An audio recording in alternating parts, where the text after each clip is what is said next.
Blog Talk Radio. Here we go.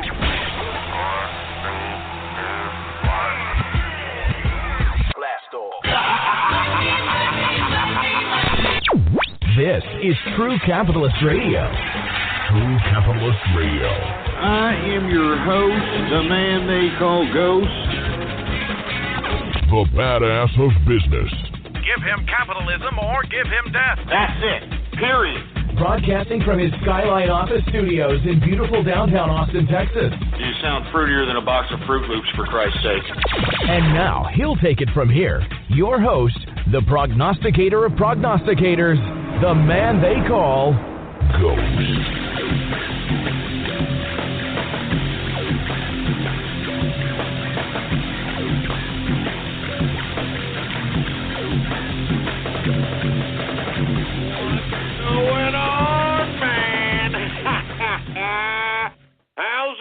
Folks, and thank you for tuning in with me to another edition of the True Capitalist Radio broadcast. And of course, I am your host, the man they call Ghost. And once again, folks, I want to thank you very much for tuning in with me. This is episode number 524. Episode number 524 for all the folks that are keeping track of the True Capitalist Radio broadcast. And before we get into anything else, I'd like to ask everybody to please spread it around like wildfire and let everybody know that True Capitalist Radio is in effect and in the house.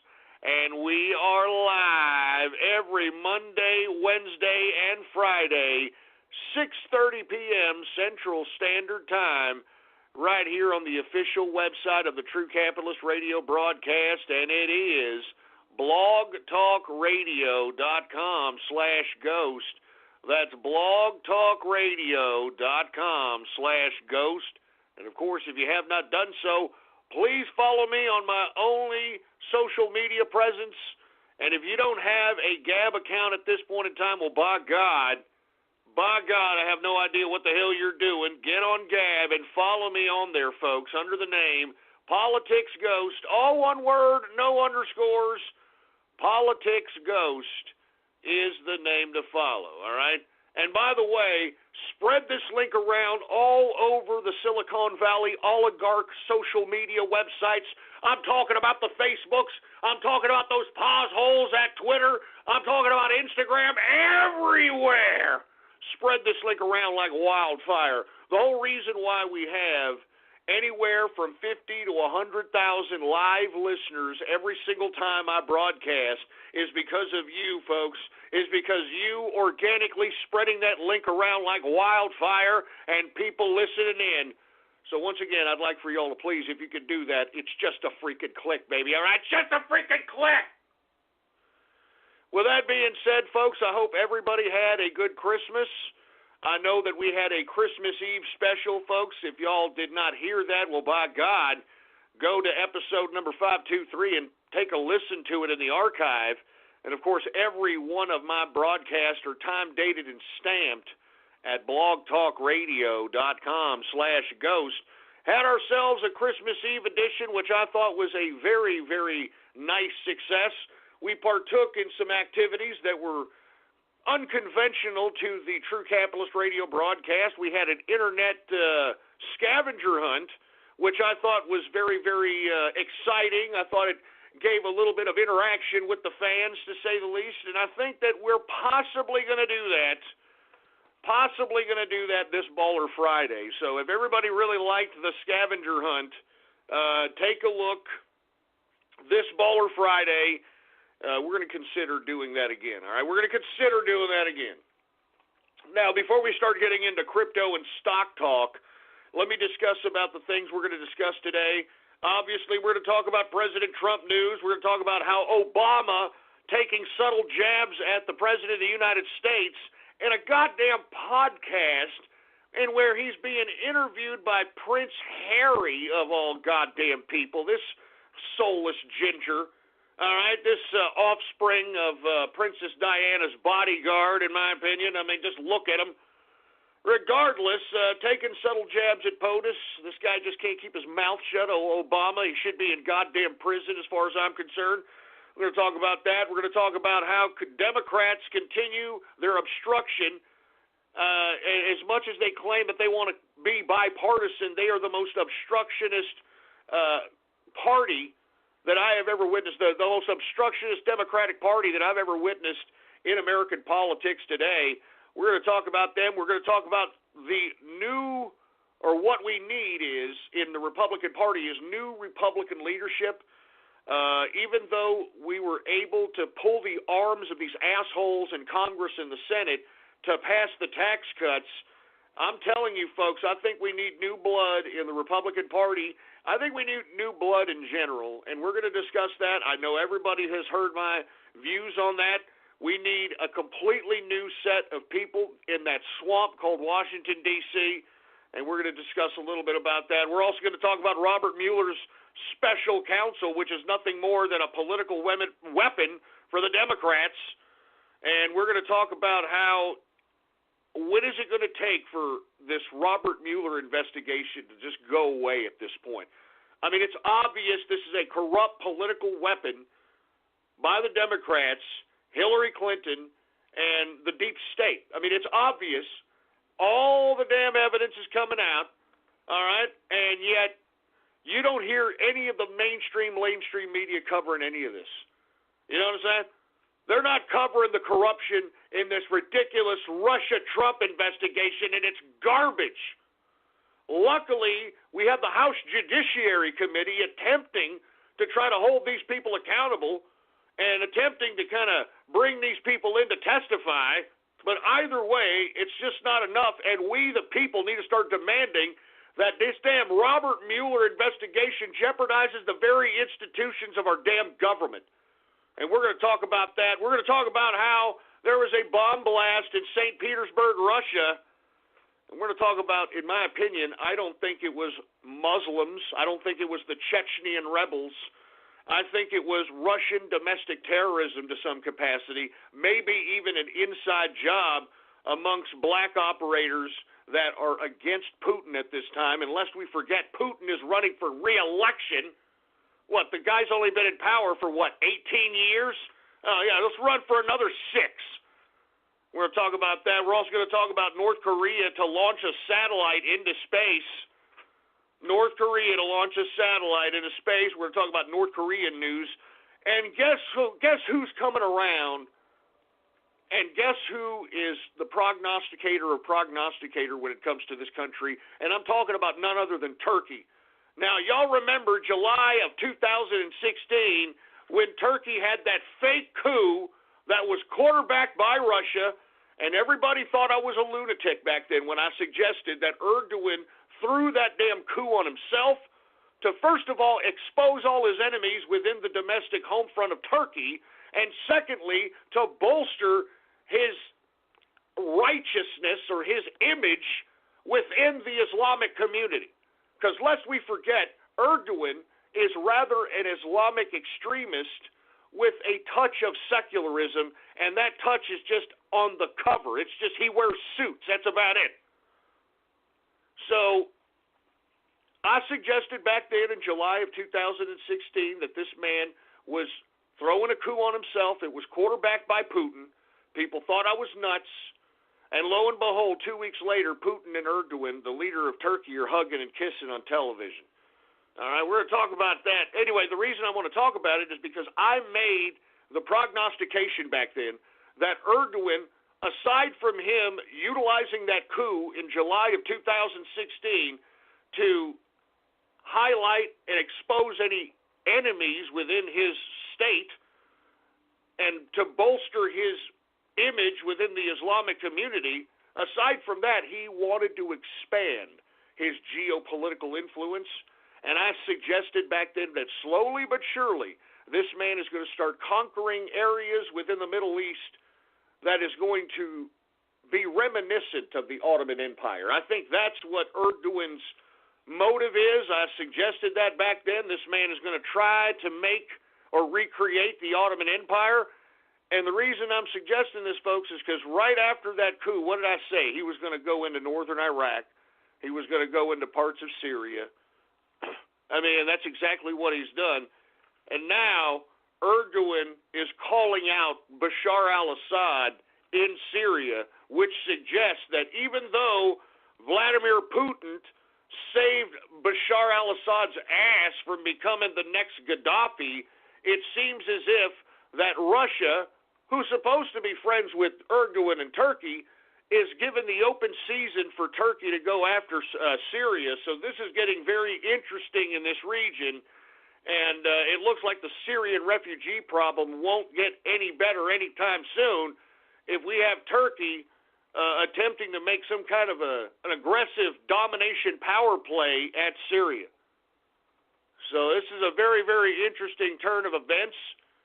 So we're going to talk about that as well. And then last but not least, we're going to talk about the President of the United States arming the Ukrainian rebels, which is in complete contradiction to the whole idea that Trump is doing some kind of bidding for Russia or holding water for Putin or whatever the goddamn suggestion has been. I mean, him arming the Ukrainian rebels is proof that this whole idea that this guy, my president, Donald Trump, is working for the Russians is a bunch of crap. And we're talking a little bit about the ghosties and the end of the year and all that good stuff. So now we got all that out of the way. Let's go ahead and talk a little bit about crypto. Now, folks, when we were discussing a little bit of crypto in Christmas Eve, we were suffering from a major downturn. And, of course, what's unfortunate is that you had a lot of new people to the market who got in, and right away it went down about 5 or 10%, maybe 20%, depending on what coin you got into. And you got a lot of people crying over spilt milk out here. But what have I said? I said that long-term investment reigns supreme. And I suggested that not going for Bitcoin, because Bitcoin, in my personal opinion, even though I believe because of the hype and because of all the derivatives that have been created in Wall Street for Bitcoin, I personally believe that Bitcoin is going to have another run, but I certainly do not, and I repeat, I do not believe that Bitcoin is a long-term investment whatsoever. And the reason I suggested this, folks, is because, once again, this doesn't compute in any form of economics. Let's go ahead and talk about Bitcoin, symbol BTC, all right? Now, the current market capitalization for Bitcoin is $261 billion market capitalization, and the current circulating supply is 16.7 million. Now, that's a lot of circulating supply, 16.7 million. In the past 24 hours, it's gone down a little bit. It's ran up, but it's gone down, 3.64% decrease. Now, take in consideration, folks, the reason that cryptocurrency is valuable. The reason cryptocurrency is valuable is based on the blockchain technology that it possesses, and moreover, the circulating supply. You take these factors into consideration, that culminates value within cryptocurrency. That's why whenever I see Dogecoin, which I don't cover because I think it's ridiculous, whenever I see Dogecoin going up in value, I think this is what people in Wall Street criticize when they're talking about the cryptocurrency market, because there is no inherent value for Dogecoin, folks. And not to mention, Dogecoin will never stop mining itself, meaning it will continue to mine itself forever, producing more and more coins, all right? Now, folks, I don't want to cover Dogecoin, but I'm just going to tell you how many Dogecoin are out in circulation. It's a meme coin. It's got like a picture of a Shiba dog face as its coin image, for heaven's sake. But the current circulating supply for Doge is 112 billion in circulation. Yeah, 112 billion. So whenever I see something like that go up in value, I think it's ridiculous.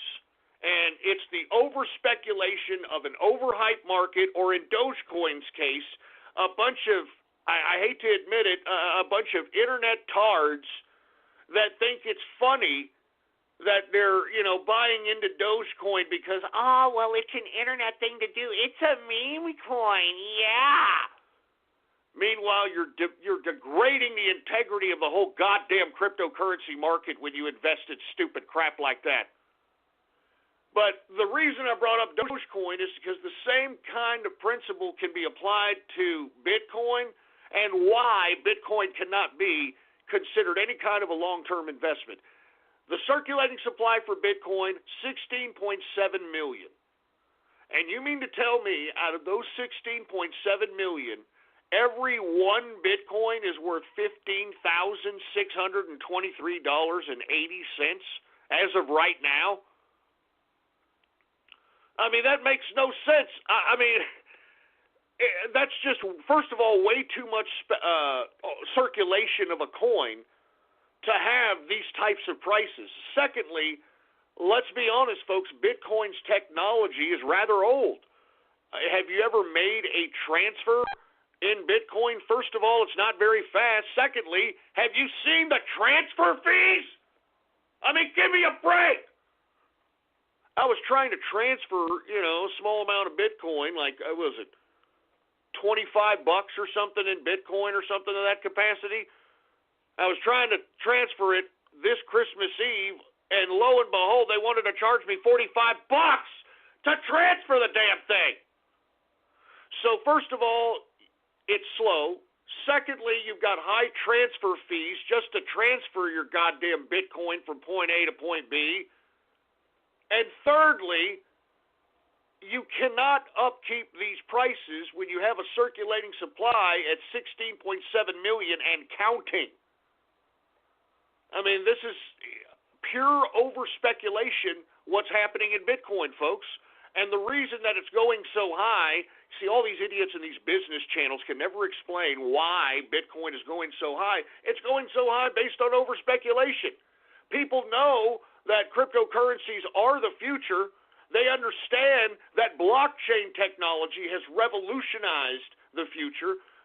But whenever they are asked what is cryptocurrency, blockchain technology, the first thing that comes out of everybody's head, everybody's mouth, is Bitcoin. And that's what's causing these tremendous amounts of values in Bitcoin, is just based on the fact that it's the top of mind, it's at the top of head of anyone, even someone who doesn't even understand the crap. I'm telling you. Do you suffer from chronic CFED or can't focus energy drain? Try over-the-counter Vibrant. One tablet contains the same caffeine as a cup of coffee, but without the calories or coffee breath. Vibrant. Caffeine, not coffee. Taking Vibrant may result in a lack of drowsiness, improved productivity, and better cash flow from decreased coffee spending. Unexpected job promotions have been associated with Vibrant. Vibrant may decrease the urge to zone out, doze off, or exhibit signs of slacking. All jokes aside, always read the label, take only as directed, and limit caffeine as it may cause real side effects. Not for children under age 12.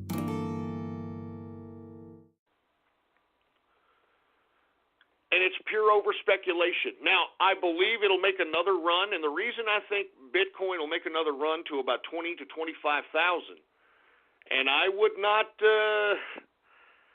after that, I would get the hell out. This is not a long-term investment. The reason I suggest that it's going to make another run, folks, is because, let's be honest, we've got bag holders at about 20 grand already, first and foremost. Secondly, you're going to have more and more people investing in it because we have derivatives now that are created in conjunction with Bitcoin. For instance, the first legitimate exchange to provide a derivative financial instrument in conjunction with Bitcoin was the Chicago Mercantile Exchange. The Chicago Mercantile Exchange, or the CME Group, was the first to put out a Bitcoin future, which happened about maybe a little less than a month ago.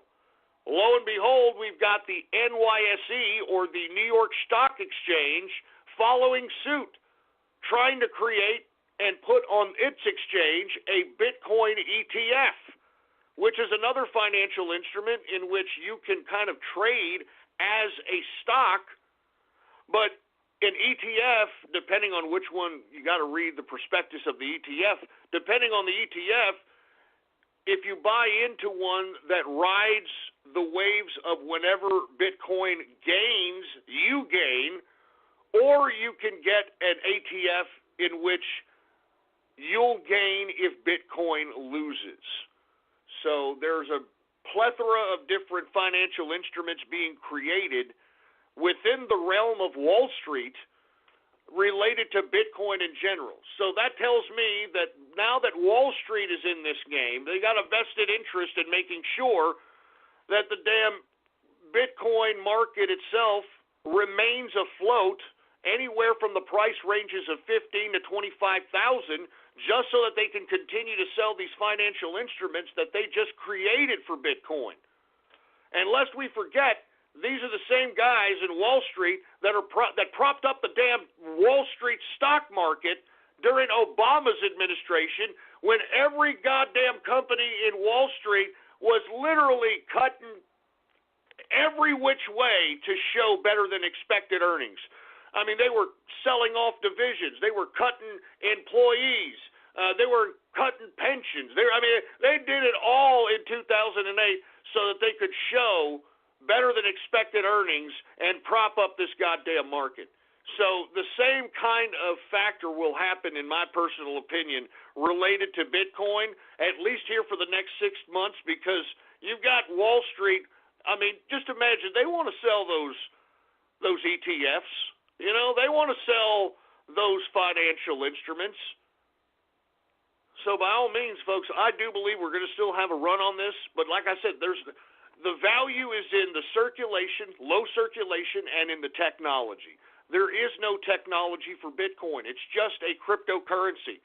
And not to mention, even though it's just a cryptocurrency, okay, it's just a cryptocurrency, but there is nothing else to it. It's not integrated with any other blockchain. Moreover, even if you do accept it as currency, the volatility of this son of a bitch makes it so unstable to accept it as currency. For instance, if you're somebody that's a merchant and that's trying to sell a product and you want to accept Bitcoin as a means of accepting goods and services, I mean, if you price your product $25, if somebody gave you $25 about 2 or 3 days ago when damn Bitcoin was at whatever, 13,000, then today you would be making money just for holding that Bitcoin because it's 15,000. But let's say, for instance, somebody gave you that same $25 in Bitcoin when Bitcoin was at 19,000, and then the son of a bitch goes back to 13,000. I mean, that's not a very viable, in my personal opinion, cryptocurrency. I mean, you need a cryptocurrency that has a certain level of stability so that when merchants accept it, that it's going to retain its value, if not gain value. I mean, it cannot lose the amounts of value that you're seeing in Bitcoin if it's going to be any kind of a valid cryptocurrency. And not to mention, folks, there's no smart contract technology integrated in Bitcoin. The damn thing's slow. You know, I mean, you got to wait for confirmations when you're sending the damn thing. The fees are unbelievably high. I just don't see Bitcoin. I don't see Bitcoin going past 2019, if you want my opinion. I think 2018 we will see a new king of cryptocurrency. I'm just saying. Anyway, let's continue going. Let's talk about Bitcoin Cash, folks. We've seen a run on Bitcoin Cash, especially during the contraction that we saw on Christmas Eve. It's ran up considerably. Let's take a look at it. Bitcoin Cash, symbol BCH, current market cap, $48 billion market capitalization. The current circulating supply is 16.8 million in circulation. In the past 24 hours, Bitcoin Cash has gone down 7.22%. Current price for Bitcoin Cash, symbol BCH, $2,848.64 per Bitcoin Cash. Now, I want to be honest with you folks, I'm not too sure about Bitcoin Cash.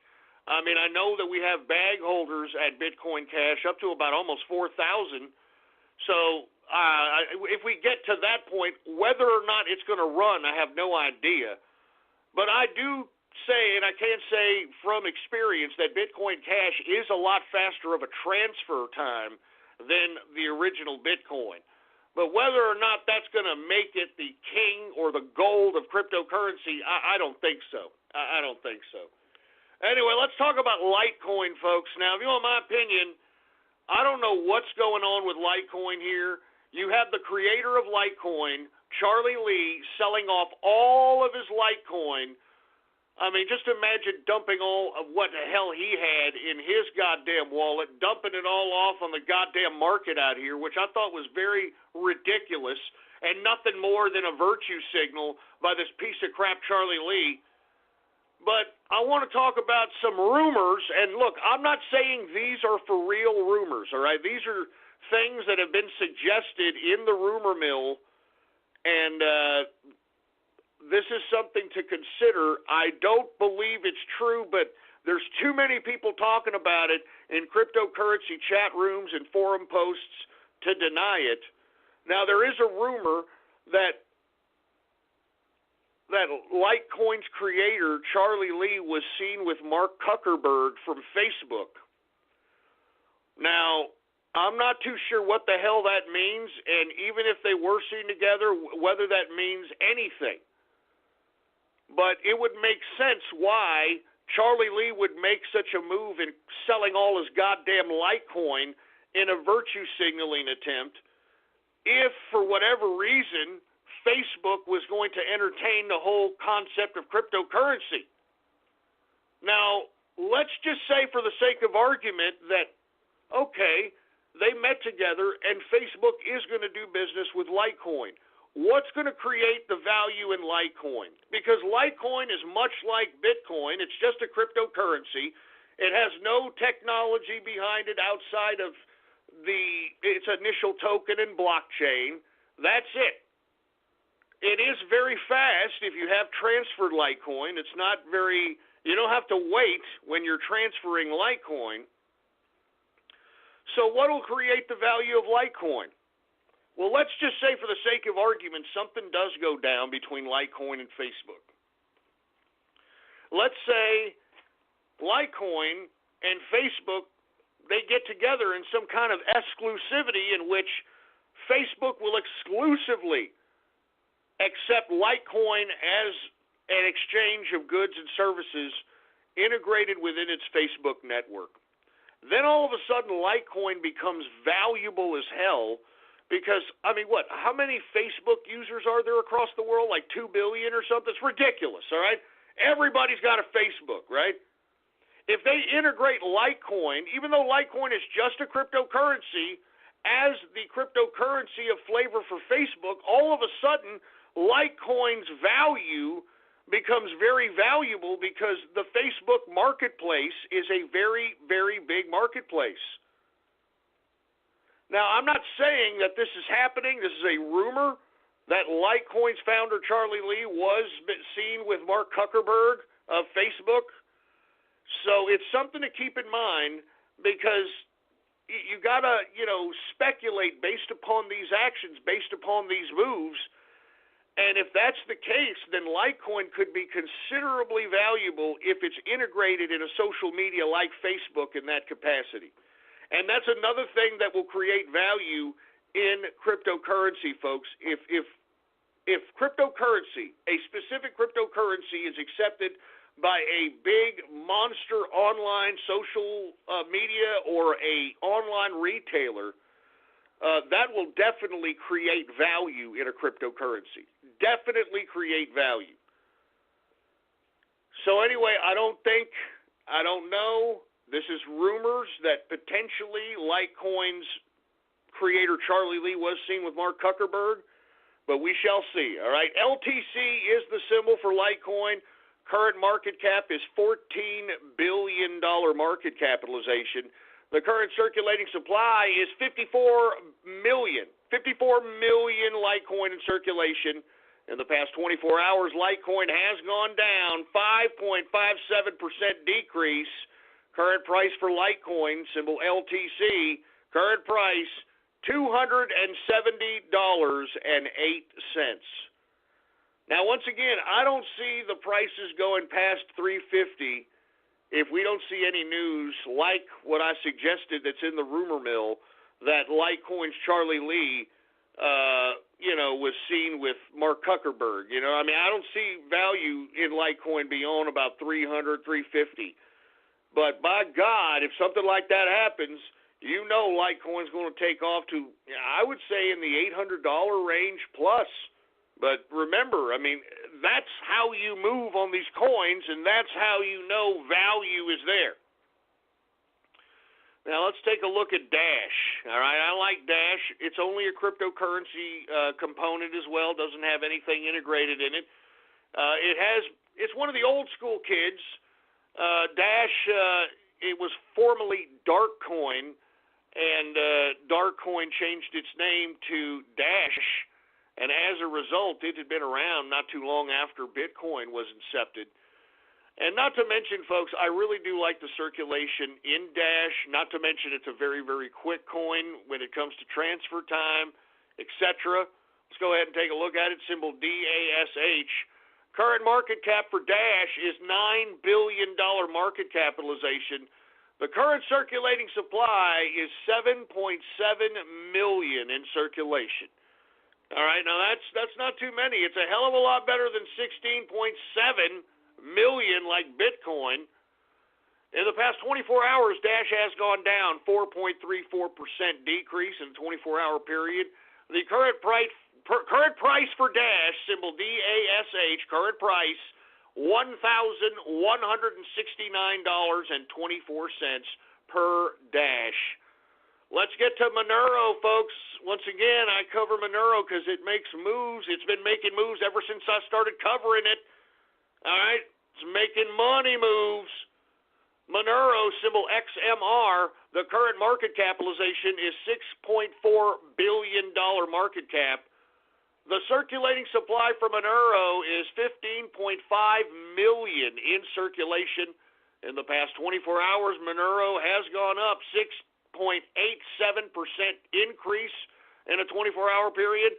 Current price for Monero, folks, $413.83 per Monero. Now, I'm going to keep covering EOS because the damn thing keeps running and running and running. Good God, EOS, current market cap, $5.9 billion market cap for EOS. The current circulating supply is 567 million in circulation. In the past 24 hours, EOS has gone up 5.99%. Current price for EOS, $10.50 per EOS.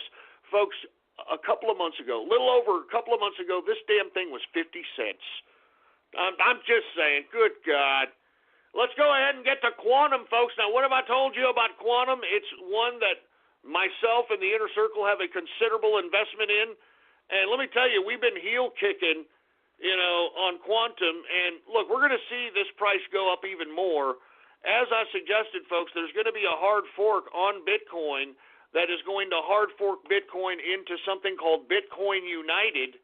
For every one Bitcoin you hold, you're going to get one Bitcoin United.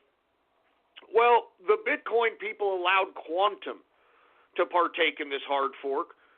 And what's going to happen is if you happen to have 100 Quantum in your possession, you will get one Bitcoin United. And, folks, me and the Inner Circle did the analysis on this. And we said, and remember, when I suggested this, it was at $12. All right, Quantum was at $12. I suggested that based on that ratio alone, for 100 Quantum, you will get one Bitcoin United. Based on that ratio, it puts the price of Quantum anywhere from $110 to $150, $160 a coin by January 2nd. All right? By January 2nd. So, in my view, we're holding long. And not to mention, we feel that this year Quantum will supersede Ethereum when it comes to smart contract-based coins. And there's a lot of reasons for that, folks. You can do your own research. Quantum is its own token. It's got its own smart contract technology, folks. If you download the Quantum Wallet, it has a template in which you can basically code in yourself a smart contract within the wallet. Not to mention, it's a great staking coin, folks. So if you happen to have Quantum and you put it in your Quantum Wallet and leave it in there and leave your Quantum Wallet on, you will actually get more Quantum for maturing your coins. It's, once again, what's what we call a proof of stake. All right, proof of stake means that Quantum will pay you more Quantum for as much Quantum as you're holding in your Quantum Wallet. All right, it's called proof of stake. So there's a lot of reasons to get into Quantum, folks. That symbol QTUM, the current market capitalization for Quantum is $3.9 billion market capitalization. The current circulating supply is 73 million in circulation. In the past 24 hours, it has pulled back 3.63% decrease in a 24-hour period. The current price for Quantum, symbol QTUM, current price, $53.82 per Quantum. And let me tell you, I'm a buy on this even at these prices, folks. I am a buyer. Me and the Inner Circle are buyers, even at these prices, folks. I mean, we could see Quantum anywhere in the range in the next year. In 2018, we could see Quantum anywhere in the range from $400 to $700 a coin. And the reason we're speculating this is because, first of all, we think that the smart contract technology that's in Quantum is a hell of a lot more stable than Ethereum. Secondly, we think it's a better token and a better coin than Ethereum. Third, if you take a look at Ethereum, symbol ETH, the goddamn circulating supply for Ethereum is 96, going on 97 million in circulation for Ethereum. Almost 97 million in circulation, and Ethereum is at $800, or at least it was. It's at about $754 right now. But are you kidding me? I mean, Quantum is way better technology, way better smart contract stability, way better token, way better blockchain. I'm telling you, Quantum 2018, it's going to go all the way up. So me and the Inner Circle are still buyers on Quantum, even at these prices, folks, all right? Even at these prices. And remember, every coin that yours truly covers on this broadcast, you know it's pure money, right? I mean, you understand that, right? And somebody's saying, I'm looking at Quantum symbol as, no, Quantum symbol is QTUM. If you're looking at anything else, you're looking at the wrong coin. QTUM is Quantum's symbol, all right? Now let's move on because we're running out of time here once again. Let's get to Zcash. What have I told you about Zcash, folks? Low circulation, high value. I would not be surprised to see this damn thing going to 1,000 a coin here in the next 2 months. I've said it. The trajectory of that is looking good. Let's go ahead and take a look at Zcash, symbol ZEC. Current market cap for Zcash is $1.6 billion market capitalization. The current circulating supply is 2.9 million in circulation. 2.9 million in circulation. In the past 24 hours, we have seen a pullback in Zcash, 3.02% decrease in a 24-hour period. The current price for Zcash, symbol ZEC, $555.16 per Zcash, baby. What I'm just saying. Anyway, folks, let's go ahead and take a look at Salt. What have I told you all about Salt, folks? And not to mention, now that we're going to see some taxation coming along in cryptocurrency, Salt Lending's platform is going to be a very attractive way to avoid taxation, first of all, because you can't tax debt, and secondly, very attractive so that people can cash out on their cryptocurrency without cashing out on their cryptocurrency. And for you folks that are unaware of Salt's lending blockchain, what they are using, unfortunately, they're using the ERC20 token to create smart contracts so that they can use to dispense collateral-based loans. Now, what does that mean, folks? Well, SALT will lend you money based on how much cryptocurrency that you have in your possession. And what you do is you tell SALT, hey, look, right now, let me give you an example. Quantum, about 2.5 weeks ago, was at $12, okay? Now, I don't know if y'all heard about this. We had an Inner Circle member got a little impatient and did not want to wait for the major increase that the Inner Circle and myself were waiting for when it came to Quantum. And instead of possibly doing the SALT route and getting a loan on his Quantum for $12 so he can have a little cash to mess around with or to reinvest or whatever, this guy sold off his Quantum. Oh, my God, I get choked up just thinking about it. Sold off all his Quantum so that he can get into Bitcoin Diamond. Oh, my God, 2 days before the big increase when Quantum went from $12 to $50, he did this move.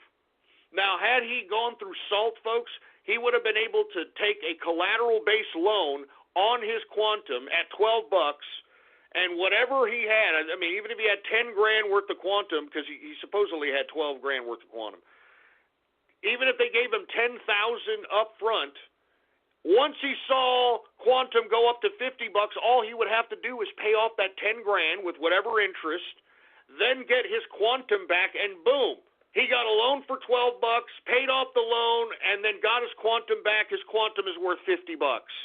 And then what can he do? He can go and take out another SALT loan at $50. Do you understand?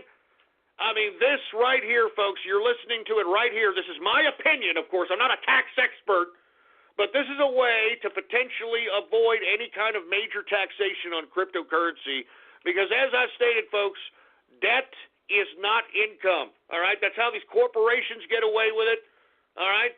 And let me give you a good example of how they did this, these corporations, how they do this, all right? Now, we've heard a lot of people, and I've talked about it throughout the years, say that multinational corporations that are headquartered in the United States have made almost $3 to $4 trillion in other markets, but they have not brought that $3 or $4 trillion into the United States because they don't want to be double taxed. Now, let me explain what I'm talking about here.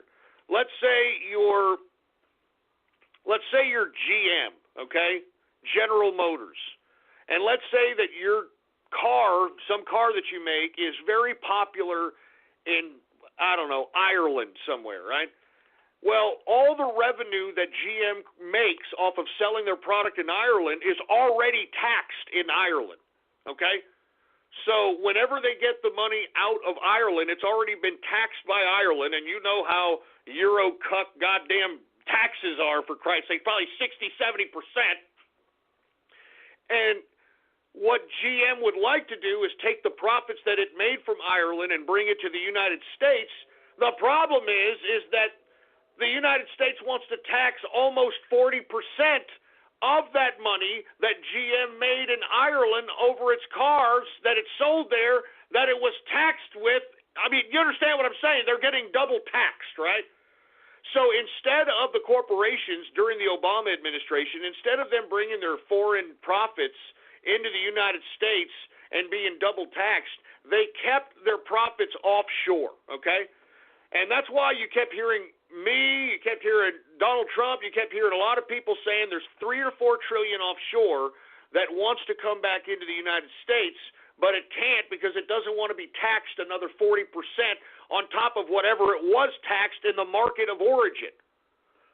So what these corporations did, and you can take a look at it, Apple did this, many different corporations did this, they took out loans off of the trillions that they had offshore from financial institutions and then took the money that they took loans on from the $3 trillion they had offshore. They took the loan money, brought it into the United States, put it in their bank account, and made their goddamn books look better than expected earnings just based upon that little trick right there. I'm not even kidding. Because they can't tax Apple if it takes out a $200 billion loan and then puts it in his bank account. Do you understand what I'm saying? because that $200 billion, if it's a loan, then that's not taxable income. That's a loan. The only time a loan becomes taxable is if you just take it and run and don't pay your creditors back. That's when it unfortunately becomes taxable. But, well, yeah, and rightfully so. You're taking the money and running. But either way, folks, that's why I like salt, and I think that salt's price, it's very undervalued even at these prices, folks, because the kind of capacity in which it's going to serve the crypto markets I don't think the value is hit this crypto yet. So once again, take a look at it. If you happen to have a lot of cryptocurrency, take a look at its lending capacity and see if it can't work for you. See if you can't take out a loan. It's a collateral-based loan. There's no credit checks. All you have to have is your crypto, baby. That's all you have to have. You just have to have your crypto. Isn't that awesome? Seriously, and I believe, folks, this service that Salt's providing is going to be big. It's going to be big when it comes to people trying to cash out on their cryptocurrencies. I'm not even kidding. I'm not even joking around, folks. I personally believe that these. I can't emphasize it anymore. Remember, folks, I mean, every time I cover something, it's money. It's money. So I would like to remind everybody that when I was talking about salt was only at about $5. Okay? Let's take a look at it right now. Current market capitalization for salt, symbol SALT, $822 million market capitalization. The current circulating supply for salt is 54 million in circulation, so similar to what's circulating in Litecoin. In the past 24 hours, salt has gone up 22.82%. 22.82%. What did I tell you? What did I tell you? And look, I'm still a buyer at these prices, folks. This is just the beginning. I mean, I told you what this blockchain is all about, what the technology is, and I'm telling you, now that we're going to be taxed on cryptocurrency, this service is going to be in major demand, to say the least. So that's why I'm saying I'm a buyer on this. I've got another long, tremendous amount of investment on salt, and if you know what's good for you, I would strongly advise you to buy and hold on salt, folks. All right, current price for salt, SALT symbol, $15.15 per salt. And let me tell you, this past Christmas Eve, salt was only at $10 and change, and I was giving it away during the damn internet scavenger hunt, for heaven's sake. Anybody who won salt in the scavenger hunt already made money. They already made $5 of salt that I gave them. All right, they're already making money. They're already understanding that cryptocurrency ain't no joke. All right, cryptocurrency ain't no joke. Anyway, let me talk about a couple of other cryptocurrencies. Then we're going to move on to the stock market. Let's go ahead and take a look at Civic, folks. That's symbol CVC. I've been covering this because I personally believe that we're going to see a run on this, and we have. When I was covering it, Civic was at about 30 cents. I got myself a few thousand Civic, believe it or not, and it is up. And cha-ching! That's all I got to say. Current market capitalization for Civic is $329 million in circulation. Or excuse me, $329 million in market cap. $329 million market cap. $342 million in circulation. 342 million in circulation, and it's already all pre-mined, folks. So 342 is the permanent circulation. The current, in the past 24 hours, Civic has gone up 1.45%. Now, the reason I think that Civic could be anywhere from the range of $1 to $10 is because I'm looking at the trends of EOS. If you take a look at EOS, folks, and I've been covering EOS, we just talked about it. The current circulating supply for EOS is 567 million. And if you take a look at Civic, CVC, the circulating supply is 342 million. And you take a look at the price of EOS, it's at $10.50. You take a look at the price of Civic, it is at 96 cents right now. All right, 96 cents. And I got in on this one at 30 cents, folks, and I personally believe it's going to continue to go up on a variety of different factors. The blockchain technology on this one is related to those that are within the civil service arena. So it's a civil service blockchain. And we all know that civil service is something that ain't going nowhere. There's going to be bureaucrats. There's going to be government workers. So this blockchain is geared towards that demographic. So you know that there's demand. And secondly, just based on the trajectory points that we're seeing with EOS, as far as its circulating supply in conjunction with the price, I think that this has the capability of doing the same damn thing, if not better, because there's a lower circulation in Civic than there is of EOS. Do you suffer from chronic CFED or can't focus energy drain? Try over-the-counter Vibrant. One tablet contains the same caffeine as a cup of coffee, but without the calories or coffee breath. Vibrant. Caffeine, not coffee. Taking Vibrant may result in increased productivity and decreased dread in setting alarms. Unexpected enjoyment of the graveyard shift has been associated with Vibrant. Vibrant may be a better budget option than drinking coffee. It may also decrease the urge to doze off, skip work, or exhibit signs of slacking. All jokes aside, always read the label, take only as directed, and limit caffeine as it may cause real side effects. Not for children under age 12. Once again, current price is 96 cents for Civic. One more, and then two more, then we're moving on. 0x, folks, symbol 0x. The symbol is ZRX. ZRX is the symbol. Now, the reason I like this particular cryptocurrency, because it is currently trying to build the first exchange that will be feeless. It'll be a feeless exchange. And the only thing that you'll be charged is, gas. It'll be like as if you were just transferring it from one friend to another. It's going to be a feeless exchange, and I like the technology on 0x. And if they can make this happen in this year, according to the white papers, this is the year. So I like this one here. And secondly, I'm doing the EOS trajectory play on this one. 0x, the market cap right now is $315 million. The circulating supply for 0x is 304. Excuse me, my bad. The current circulating supply for 0x is 472 million already pre-mined. So it's all circulated. All right? It's all circulated. 472 million in circulation. In the past 24 hours, 0x has gone up 4.04%. Now, folks, I've got a considerable amount. I've got about 1,200 in this one. I bought 0x when it was at 10 cents. All right? It is now 66 cents per 0x. And look, you compare those charts with EOS. I mean, I'm telling you, this year we could see this go from anywhere from $1 to $10, and not to mention, I think it has better technology, both Civic and 0x, than EOS. But we shall see. Each investors are their own. Now let's go ahead and get to my coin, folks, or the Inner Circles coin. We are the official. All right, we are the official spokespeople. We are the official spokespeople of the 42 coin, folks. Now let's go ahead and talk about 42 coin. That's symbol 42. Once again, we are the official spokespeople. Now I want to put out a little bit of advice, and you heard it here first, folks, okay?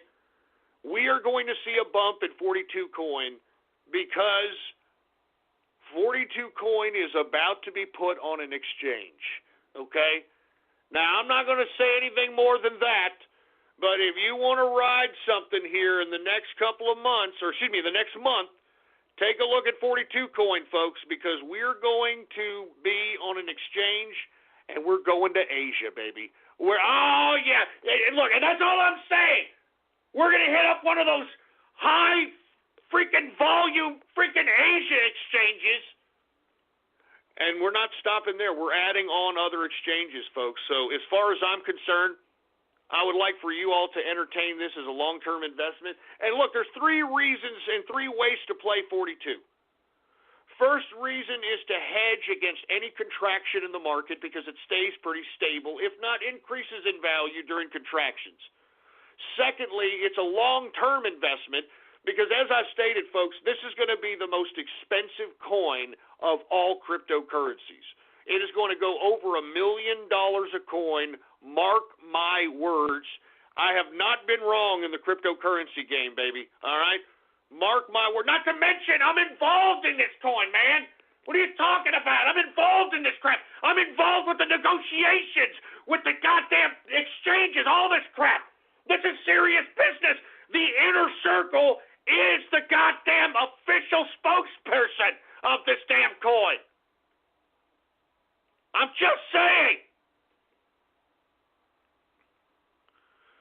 So anyway, I'm just trying to let everybody know that if you want to make a little bit of coin here, take a look at 42 coin, all right? All right, I'm just saying. Current market cap for 42 coin is $2 million, okay? Of course, the current circulating supply for 42 coin is only 42 coins. That's it. Just 42 coins. That's all that's in circulation.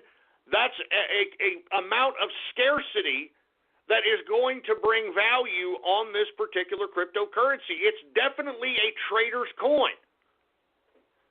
Anyway, current price for 42 coin, people are obviously taking profits because, man, we are seeing major pattern and swing trading in 42. I know I'm doing it. I know many in the inner circle are doing it. I know many people in other exchanges are doing it. Let me tell you something, man. Once we hit those Asian exchanges, I mean, it's going to go all the way up. All the way up. Woo! Anyway, with that being said, folks, 42 coins current price is $48,573 per 42 coin. What do you like that? How about all of that?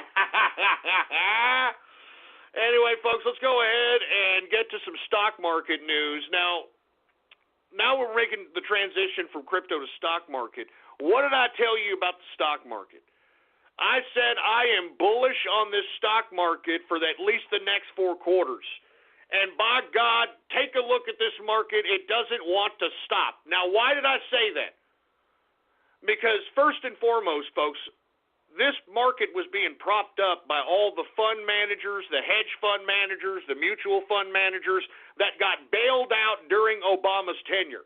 I mean, lest we forget Stimulus Package 2 and TARP and all these goddamn bailouts in which Wall Street got bailed their asses out.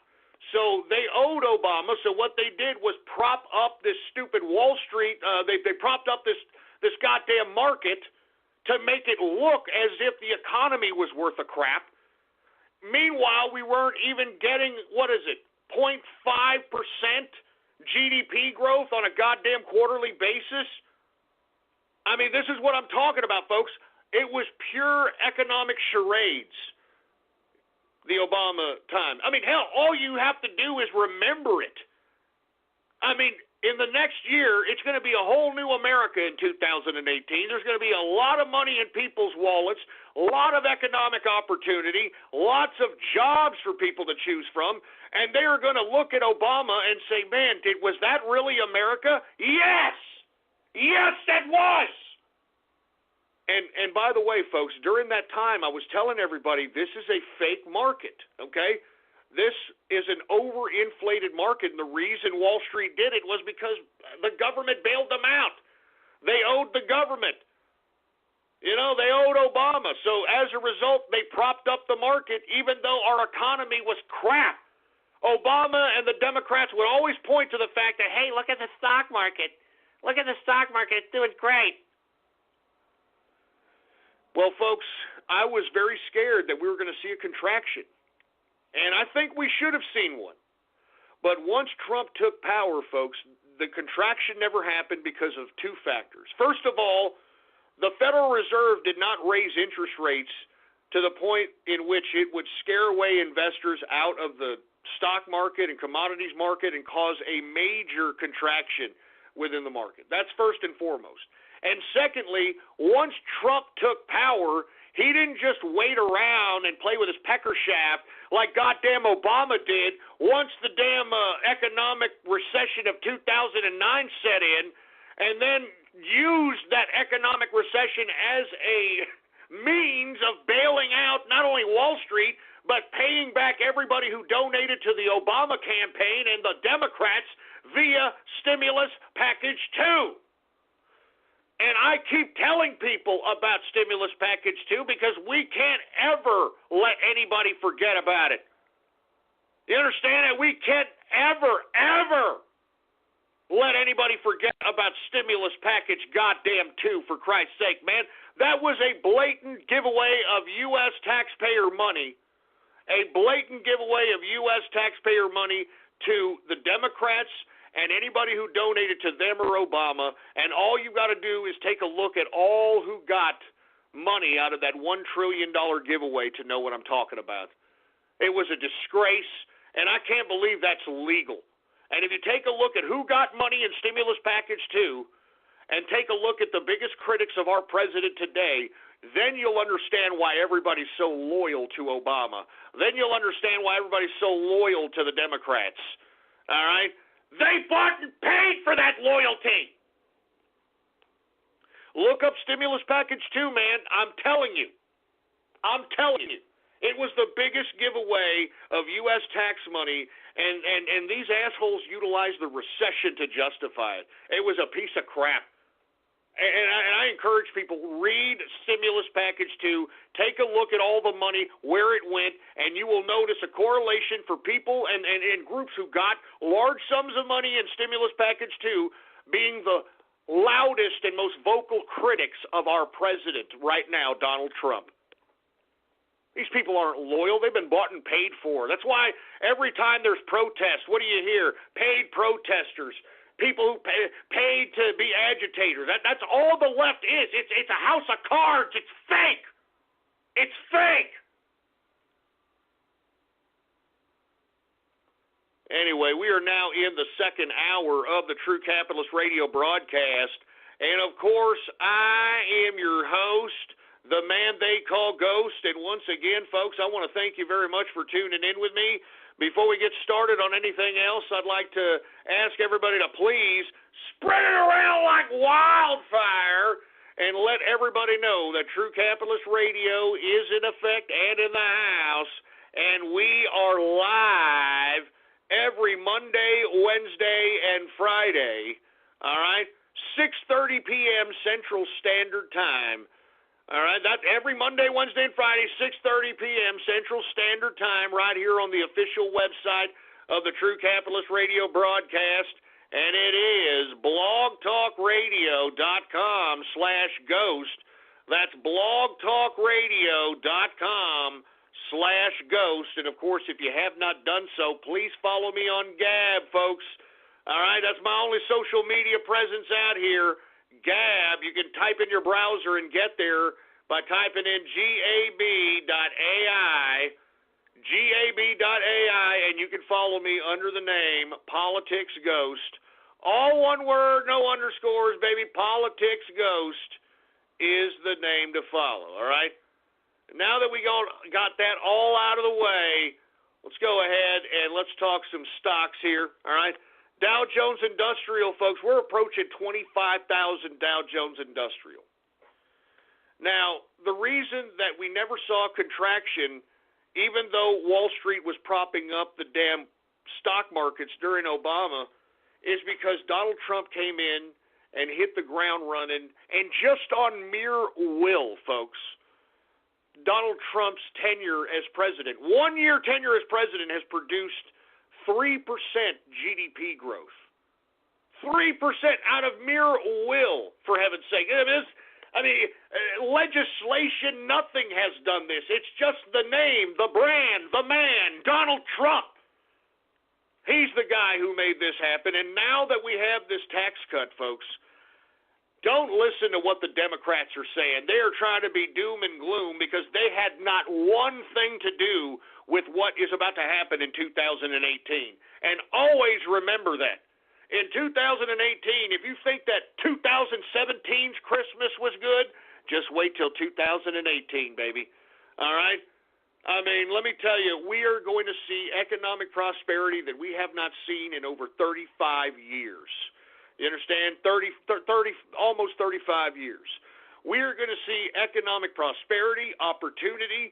People are going to be able to not necessarily just go to a job because they have to, because it's a dead-end job, there's nothing else to do, I can't find another economic opportunity. No way. No way. I'm telling you this right now, folks. What you're going to see is you're going to be able to have so much economic opportunity, that you're going to be able to choose what kind of job you want. You're going to be able to choose what you want as employment. You're going to be able to have your choice at what position you want, at what wage you want. I mean, this is going to be a whole new America, and I think people need to understand that the Democrats had nothing to do with what's going to happen in 2018. I mean, we're almost at 25,000 Dow Jones Industrial. So once again, folks, now that we had all this, and I said this right when Donald Trump was elected and right when he came into office, I said that, look, to sustain the growth that we're seeing in the stock market, we needed two of three things to happen, okay? We needed, first and foremost, a tax cut, which has already happened. We needed the repeal of Obamacare, or at the very minimum, the mandate. Now, let me explain what this is going to do, folks. Lifting of the Obamacare mandate, which was packaged into the tax cut, it's going to free up a lot of room for employers like myself to not only hire more people, but to give people full-time work now.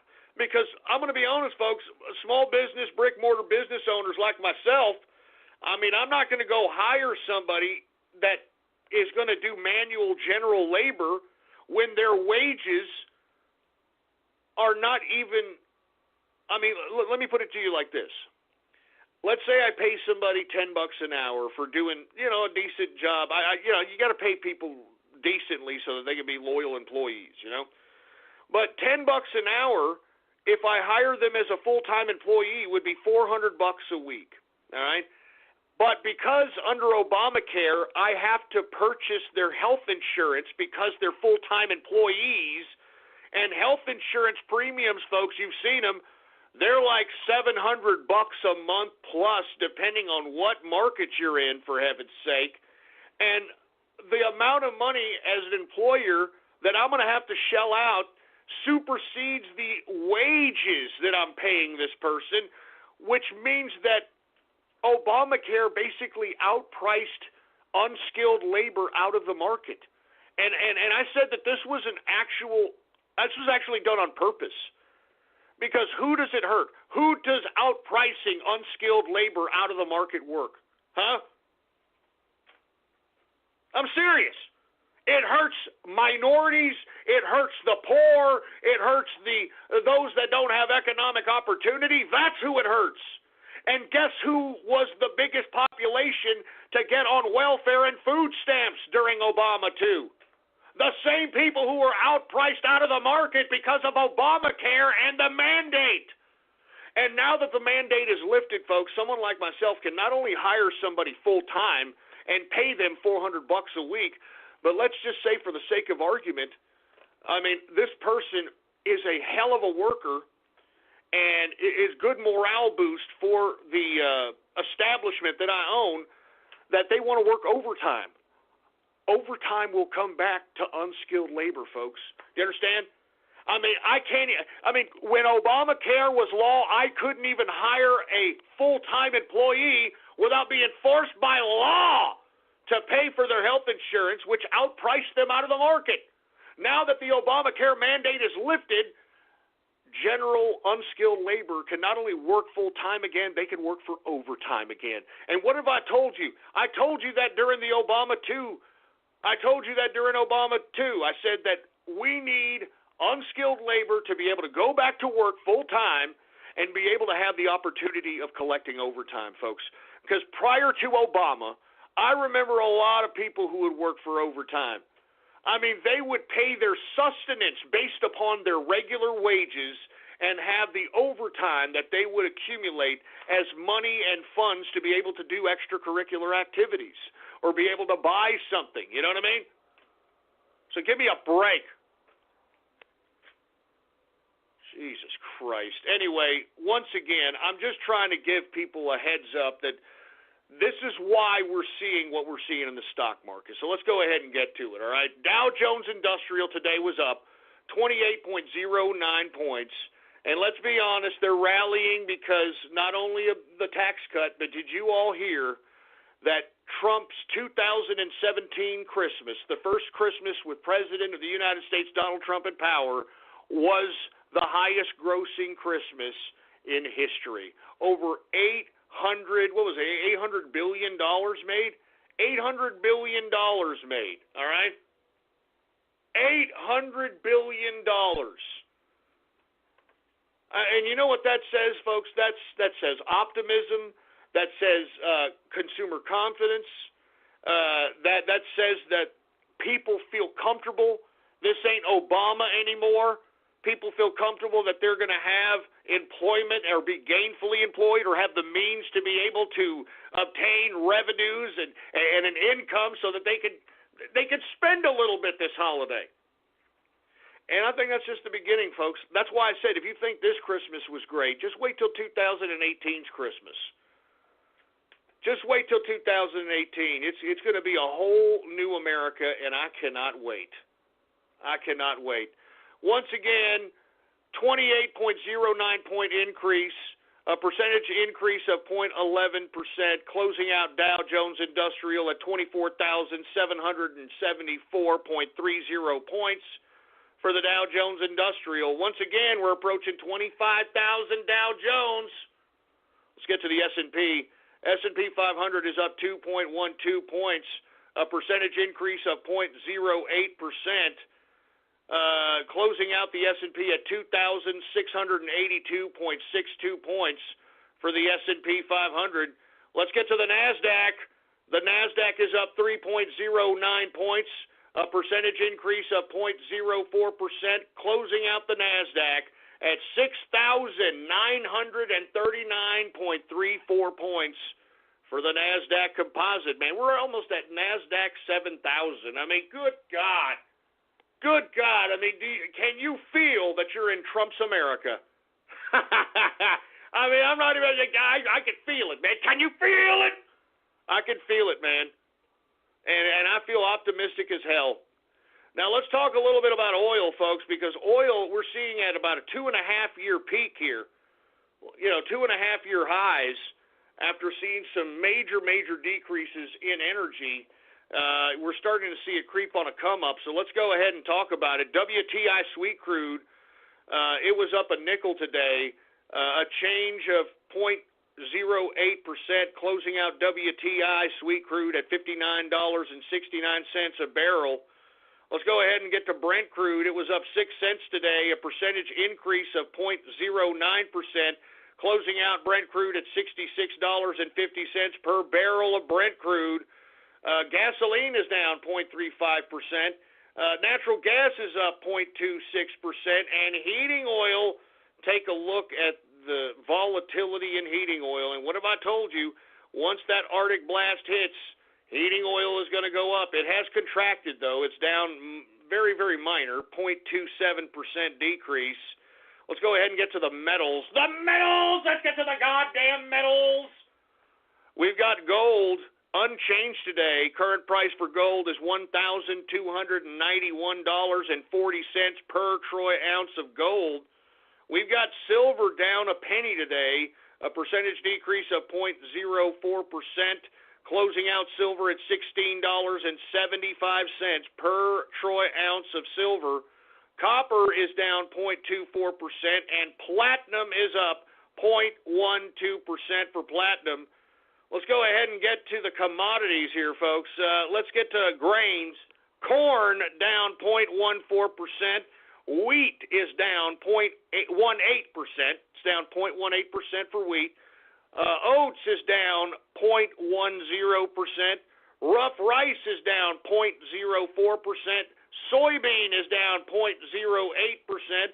Soybean oil is down 0.06%, and canola is up 0.30%. Let's go ahead and get to the soft, shall we? Let's get to cocoa. Cocoa is up 0.54%. Let's get to coffee. Hey, dude, just don't talk to me. Don't talk to me unless I have my coffee, dude, with soy milk, dude. Shut up, you stupid fruiter. And by the way, I would like to take this opportunity to remind everybody to boycott Starbucks. Boycott Starbucks, for Christ's sake, man. Sick of Starbucks. Anyway, coffee is up 1.88%. Sugar is up 1.56%. Orange juice is down 1.21%. We've got cotton is up 1.96%. Lumber is unchanged today. Unchanged for lumber. Rubber is down 0.80%, and ethanol is up 0.15%. Let's get to livestock, shall we? Live cattle, folks, is down today, 0.39%. And let me tell you something right now. We should be seeing some decreases.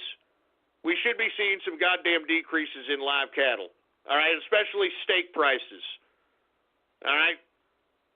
I mean, did y'all see the steak prices? I mean, yeah, I saw livestock going down. I didn't see steak prices very generous this Christmas by the local butchers, to say the least, man. All right, but hey, as it gets closer to New Year's, get yourself a New Year's steak. They should be on sale, all right? We got cattle feeder up 0.27% increase. Lean hog down 0.70%, folks. And once again, I'd like to bring back the ham bone movement. For you folks that are unaware, I'd like to just try to bring a little level of encouragement to fat, jelly-ass, gigantuan Snorlaxes, you know, that got fat cellulite dripping off their ears and all that crap, all right? We need to give them a little bit of encouragement, and how we do this is not necessarily harassing them, so to speak, not necessarily giving them any kind of bad banter, but just walk by them as they're either waddling their asses or rolling around in a hover round. As they're passing by, just say, "Hambo." That's it. It's as simple as that. It's as simple as that. Just say, "Fat, greasy-ass, smelly ham bone." I mean, seriously, man, we got to do something, right? Am I wrong? Am I wrong for saying this? Anyway, that, my friends, is the markets for your ass, all right? Anyway, with that being said, folks, I guess it's about that time. Oh, Jesus Christ. Anyway, engineer, how was your Christmas, engineer? I mean, the engineer's back. He wasn't with us for Christmas Eve. How was your Christmas there, engineer?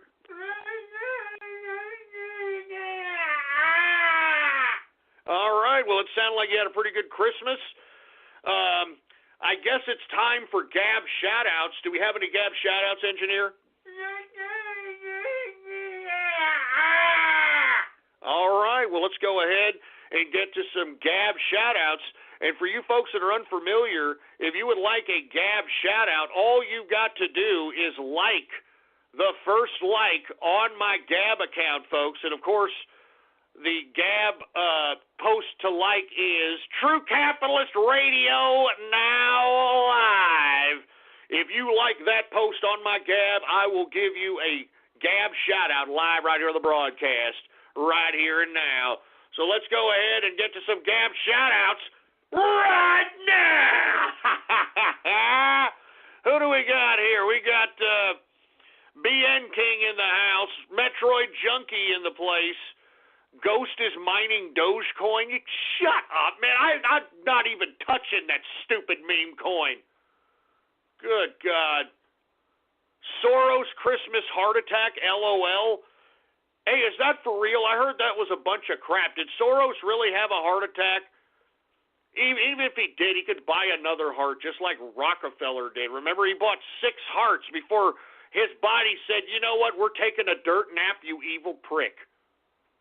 Anyway, let's continue going.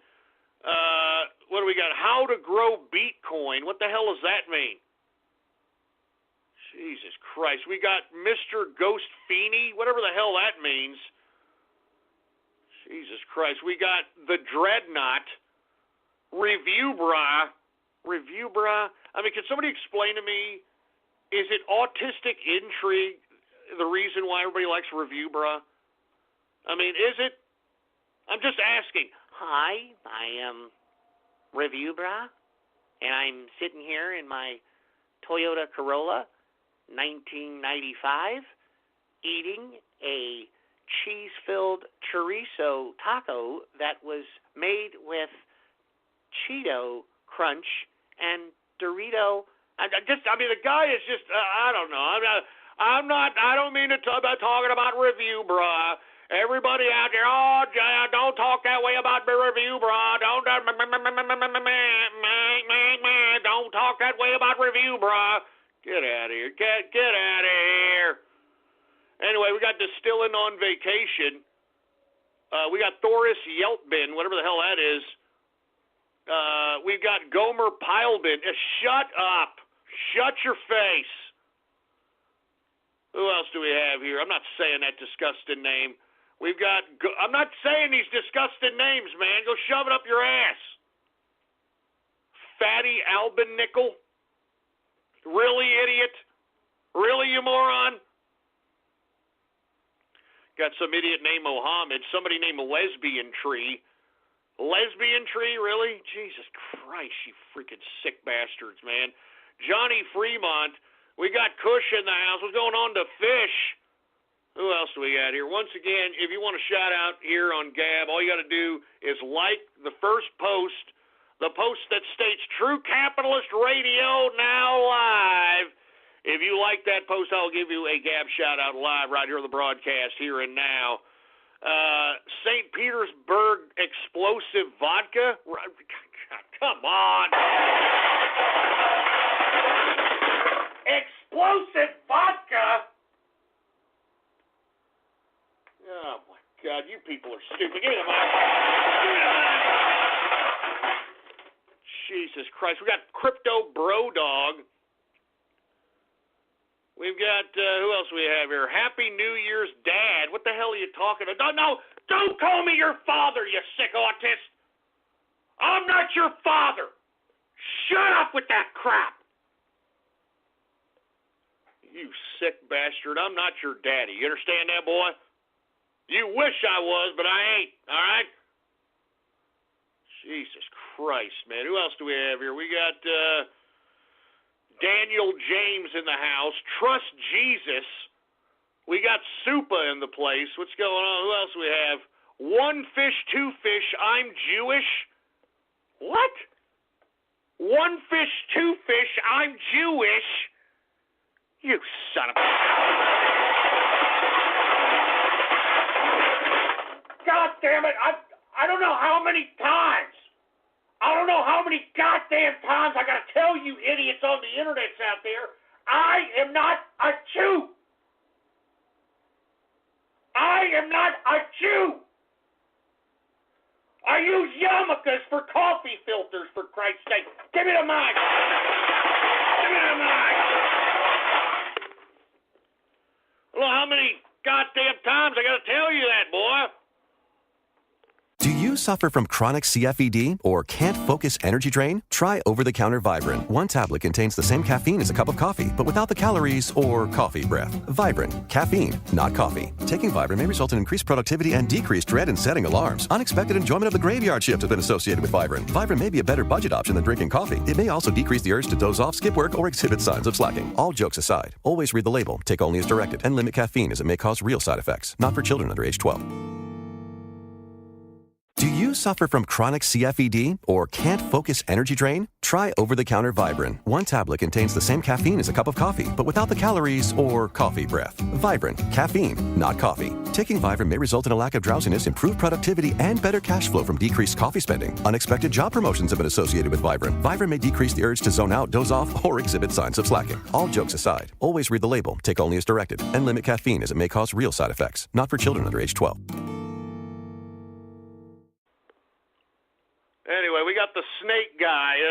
snake nerd there, huh? Jesus Christ, man. We got Gab's token leftist. Oh, that's we need more of those around here, eh? Yeah, right. Give me a freaking break. Rebecca Sugar, we got Ghostus Gorbles. Shut up, man. Shout out for Ghost. What's going on? A little dash of salt. Yeah, shut up with those stupid, dumb little quibs and shut up. We got Alabama Capitalist in the house. Engineer. The engineer. You're calling the engineer a Jew for Christ? Jesus.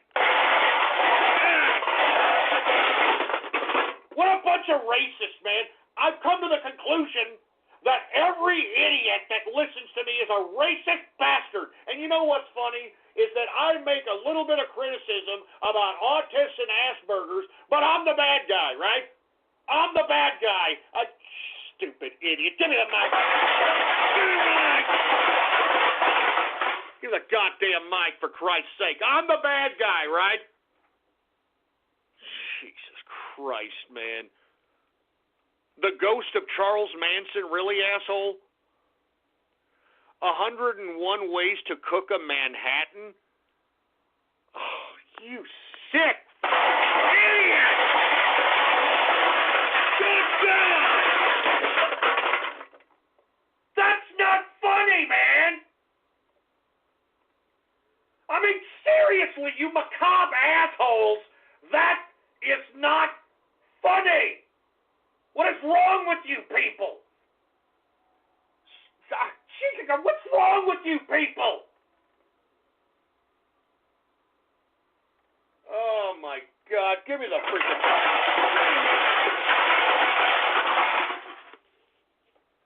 I'm telling you guys, man, I can't believe that you are this goddamn... I don't even know what to say, man.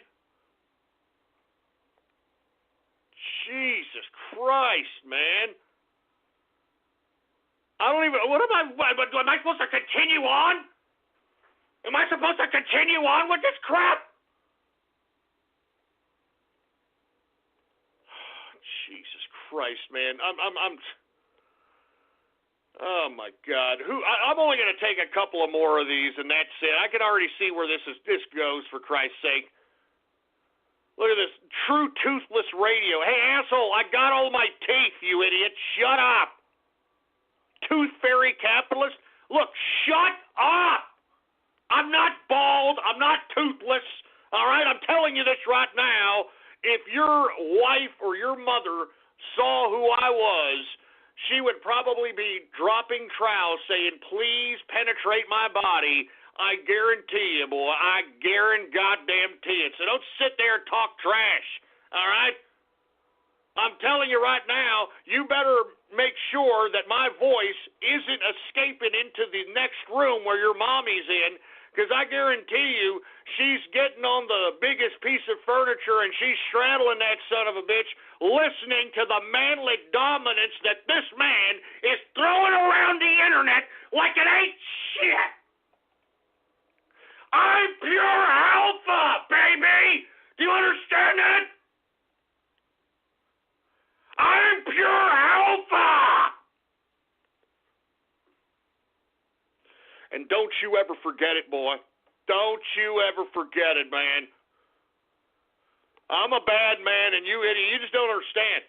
I'm a bad man. If I clench my goddamn fist, put them in my pocket, and walk outside, I could be taken to jail for illegally carrying lethal weapons, baby. You understand?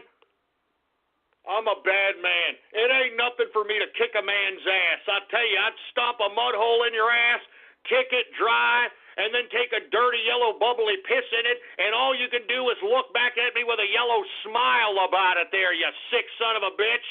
You understand that? You understand that? I'm alpha! I'm pure alpha, baby! You understand that? I'm not like you beta cucks out here, boy. Yeah, don't you ever forget it. I'm telling you this right now. You better hope that my voice isn't reaching the ears of your sisters or your mothers, because I guarantee you, they're putting a couple of fists in their private parts in complete orgasmic pleasure, listening to this man throwing around manly dominance, alpha dominance like it ain't crap, boy. Like it ain't crap. You're damn right. Who else do we got here? We got Lifehouse in the house. We've got, I'm not saying that disgusting name. I'm Pure Albin. Look, shut up. Shut up! Shut up with that shit! Look, shut up with that crap. You understand? I know what you mean by that. I know what you troll terrorists mean by that. Give me the damn mic. Give me the mic. Shut up with that crap. Just shut up. Shut your stupid face hole. Jesus Christ, man. I'm only going to take a couple of more and that's it, and we're done. We're done with this damn Gab shout-out crap. And I only try to do this to try to make the show a little goddamn interactive, for Christ's sake. Good God, man. The Texas Knee Guardsers. Shit, you know what? Shut up. Shut up.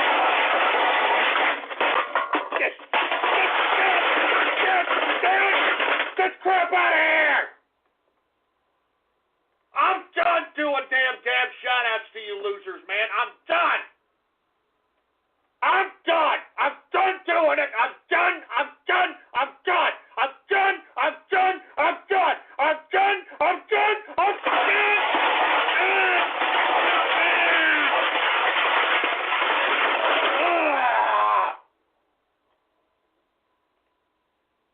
Man, I deserve more goddamn respect. I deserve more respect. I mean, I'm a capitalist,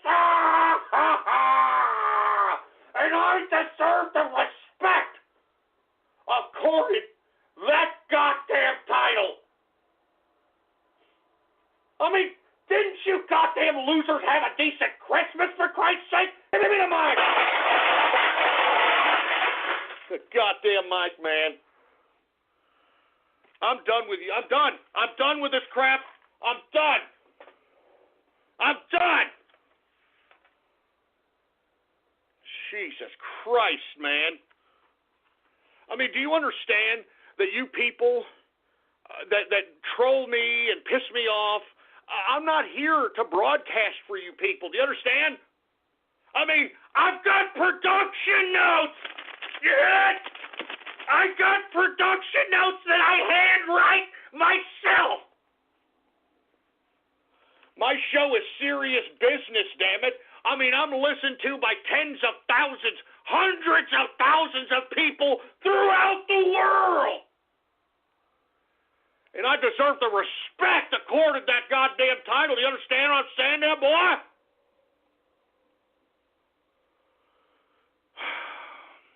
And who the hell did this? Who the hell did it? Johnny Walker Blue Label Ghost and Cripple. You son of a bitch! Shut up! Look at my gab! Check out my gab, for Christ's sake, man! Johnny Walker Blue Label Ghost and Cripple. Shut up, Nico. Fuck you. Excuse my French. Fuck you. Excuse my French. Whoever did that damn image that I just gabbed, for Christ's sake, shove it up your ass. You see, you're making me curse. You goddamn trolls, you make me curse. Give me the mic.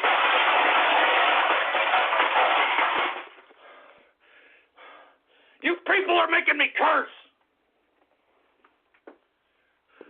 I mean, this is a serious show. Don't you understand that? I mean, look at my gab, folks. Take a look at my goddamn gab, for Christ's sake, man. They think it's a big joke. Well, you know what? I'm just gonna ignore gab. I got production notes here. I'm ignoring gab, man. You guys are pieces of crap. You guys are turning into goddamn pause holes on Twitter, and I don't like it one goddamn bit, man. I don't like it one goddamn bit. I'm telling you this right now. You guys make me sick. You guys make me sick, and I can't believe you people would do stuff like that. I just can't believe you. I can't believe you. And what is this? Did you put my avatar on a freaking fidget spinner for autists? No!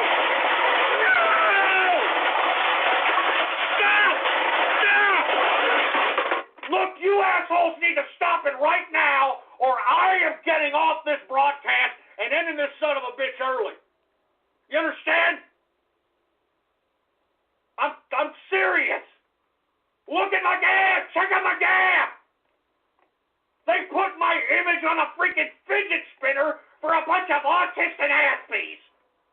Good God. I'm tired of this. I'm so tired of this. Get him. I'm so tired of this crap, man. I'm serious. I don't even want to do this broadcast. I'm writing production notes. I write production notes. And, you all want to know why I'm not out here, promoting, oh, yeah, who wants to join the inner circle? Come on down and this and that. This right here. You think I want this joining the inner circle? My inner circle is serious business. Do you understand me? My inner circle is serious business. And I don't want people that are going to make my life miserable joining the inner circle. I'm not, look, take the goddamn gab off my screen, engineer. Do you understand? Take it off the screen. Jesus Christ, man. I'm moving on to something else, all right? I'm talking about something else, and I'm not looking on Gab. So all you idiots out there that are posting all this stupid crap, shove it. You can shove it up your goddamn shit funnel. Jesus Christ, man. I'm moving on with my production notes here. I don't even know where the hell to start. I'm so pissed off, man. You people piss me off. All I'm trying to do is have a decent show around here, and this is the kind of crap that I get. This is the kind of crap. I'm giving you people millions, and I mean millions of dollars of information, and this is the kind of crap, and this is the kind of thanks I get from you people. Jesus Christ. I'm moving on to something else, and all you people that are gabbing at me, shove it up your goddamn shit funnel, all right? I don't give a crap. I'm going to talk about Donald Trump, all right? I'm talking about my president, Donald Trump. That'll always put me in a better mood, all right? Now, let me tell you something. I'm tired of the old anti-American president before Donald Trump. I'm talking about that scumbag Barack Obama, who I don't even think is really a full black. I'd like to do a black check on Barack Obama. This guy looks like a damn Taliban marathon runner, okay? And not to mention, I'd like an age check because this guy's so goddamn skinny, he looks like he can hand glide on a freaking Dorito, all right? This guy is literally, he's becoming gaunt, you know? He's literally, it's like somebody is unairing his balloon body. I'm not even joking around. Anyway, listen. I'm sick and tired of Barack Obama talking and going all around the world trying to undermine our president. Lest we forget, folks, that Barack Obama should be in goddamn prison.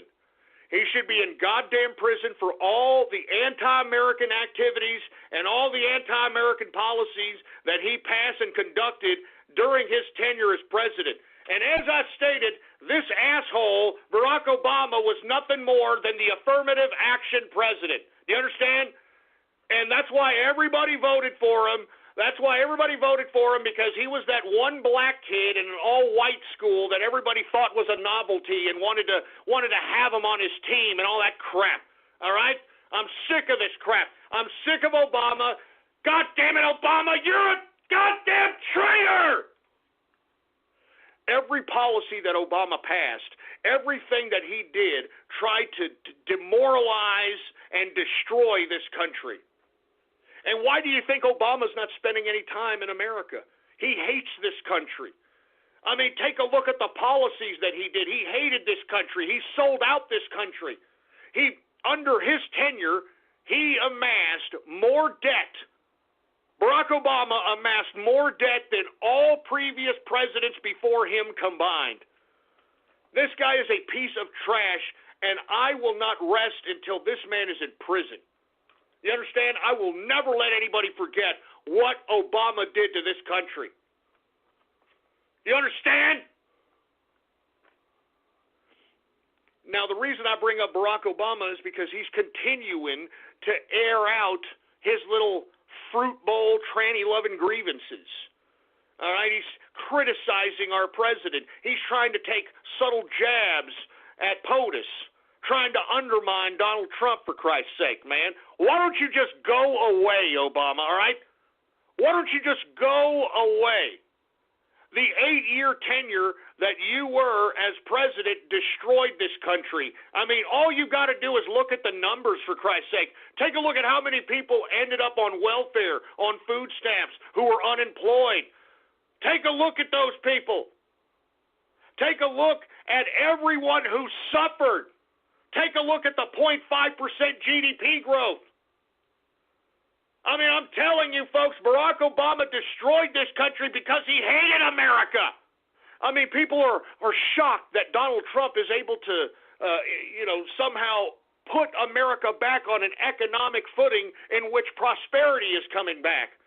People are shocked at the massive amounts of action that Donald Trump has conducted as president.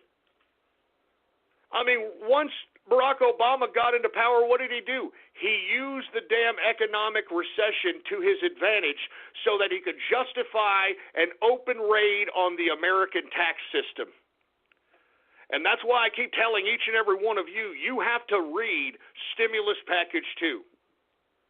Stimulus Package 2 was an open giveaway of American taxpayer money to anyone who donated to the Democrats or Barack Obama's campaign. And that's why I keep underscoring, and I keep saying, take a look at the most vocal critics of our president today and take a look if they or their industry had any money given to them by a stimulus package too. I'm serious. That's why he has so much loyalty, because he bought it with our tax dollars, all right? Goddamn, Obama's a traitor. He belongs in prison.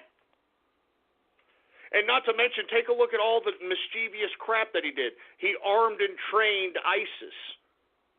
He allowed Hezbollah to deal drugs in the United States and funnel the money through used car sales. He basically gave ISIS and Hezbollah the guns via Fast and Furious. And if you all don't know what Fast and Furious is, I'm going to repeat this one more again. It's when Obama, who directed Eric Holder and the Department of Justice at the time to supposedly give away weapons to the Mexican drug cartels in Mexico. And the idea supposedly was, if you give the Mexican drug cartels guns, you'll be able to track them, quote unquote, and see where they went, see where they go. And of course, this stupid operation went run amok, because they couldn't track those weapons that they gave to the so-called drug cartels. And one of those government-given guns ended up at the crime scene, at the murder scene of a Border Patrol agent. And did Obama or Eric Holder or anybody, were they held accountable for that? Absolutely not. Does the lamestream media even discuss this? No, they do not. And why did Barack Obama allow Hezbollah to deal cocaine in the United States? He purposely allowed the Iranian militia. For all those that don't know who Hezbollah is, it is a militia or a de facto type group that is being funded, trained, and armed by Iran. The leader of Hezbollah is a guy by the name of Nasrallah. This guy Nasrallah is out of Lebanon, and if you take a look at the speeches that Nasrallah makes, this guy literally amasses 1 million people every time he speaks publicly. So, and this was before, all right, I mean, Nasrallah and Hezbollah, this was before Obama allowed Hezbollah and Nasrallah to deal drugs and cocaine in the United States, folks. And anybody who is trying to deny, like Mary Harf and all these other Obama surrogates, are trying to deny that Obama looked the other way and told the agents of Project Cassandra, because that was the task force to investigate and take down the Hezbollah criminal network that is within the United States borders. Barack Obama and his Department of Justice told the agents from Project Cassandra to stand down and to no longer investigate the coke running, the gun running, the money laundering that Hezbollah was conducting inside the borders of the United States. Why did Obama do this? Because he didn't want to jeopardize the bastion of his tenure, the Iranian nuclear deal. And folks, if you think the Iranian nuclear deal was a good deal, you're an idiot. I mean, that was the most treasonous deal of deals of all time. Because, folks, what happened here was a exchange of money that is so illegal that, I mean, it's much like President Trump says. They had $1.6 billion in cash flown into Iran. Cash. And it's like Donald Trump said, where did they get this cash? And why is the government conducting transactions to a hostile actor in Iran to the United States? Why is Obama doing this? Why is he giving him $1.6 billion in cash and another $200 billion in what? I don't know, a United States check or something? I have no idea. Why were these payments necessary? Because, folks, if you're going to make the argument that the reason we gave Iran $200+ billion was because we wanted them to stop nuclear weapon making or enriching uranium, folks, they don't even have to do that with that money. With $200 billion, they can go to A.Q. Khan, and if you don't know who the hell A.Q. Khan is, he is the Pakistani nuclear scientist who is basically giving out nuclear science to the highest bidder, all right? To the highest bidder. So they don't even need to enrich uranium or build nuclear material. Thanks to Obama giving Iran $200 billion, they can go to Pakistan, pay A.Q. Khan to take a trip to Iran, to build it, to buy it. I mean, they can just buy it. They don't need to make it. They can buy weapons now. Thanks, Obama, you piece of treasonous crap. But that's why Obama overlooked Hezbollah and their criminal organization in the United States, overlooking them distributing and making money off of cocaine sales in the United States and laundering the money through used cars. Yeah.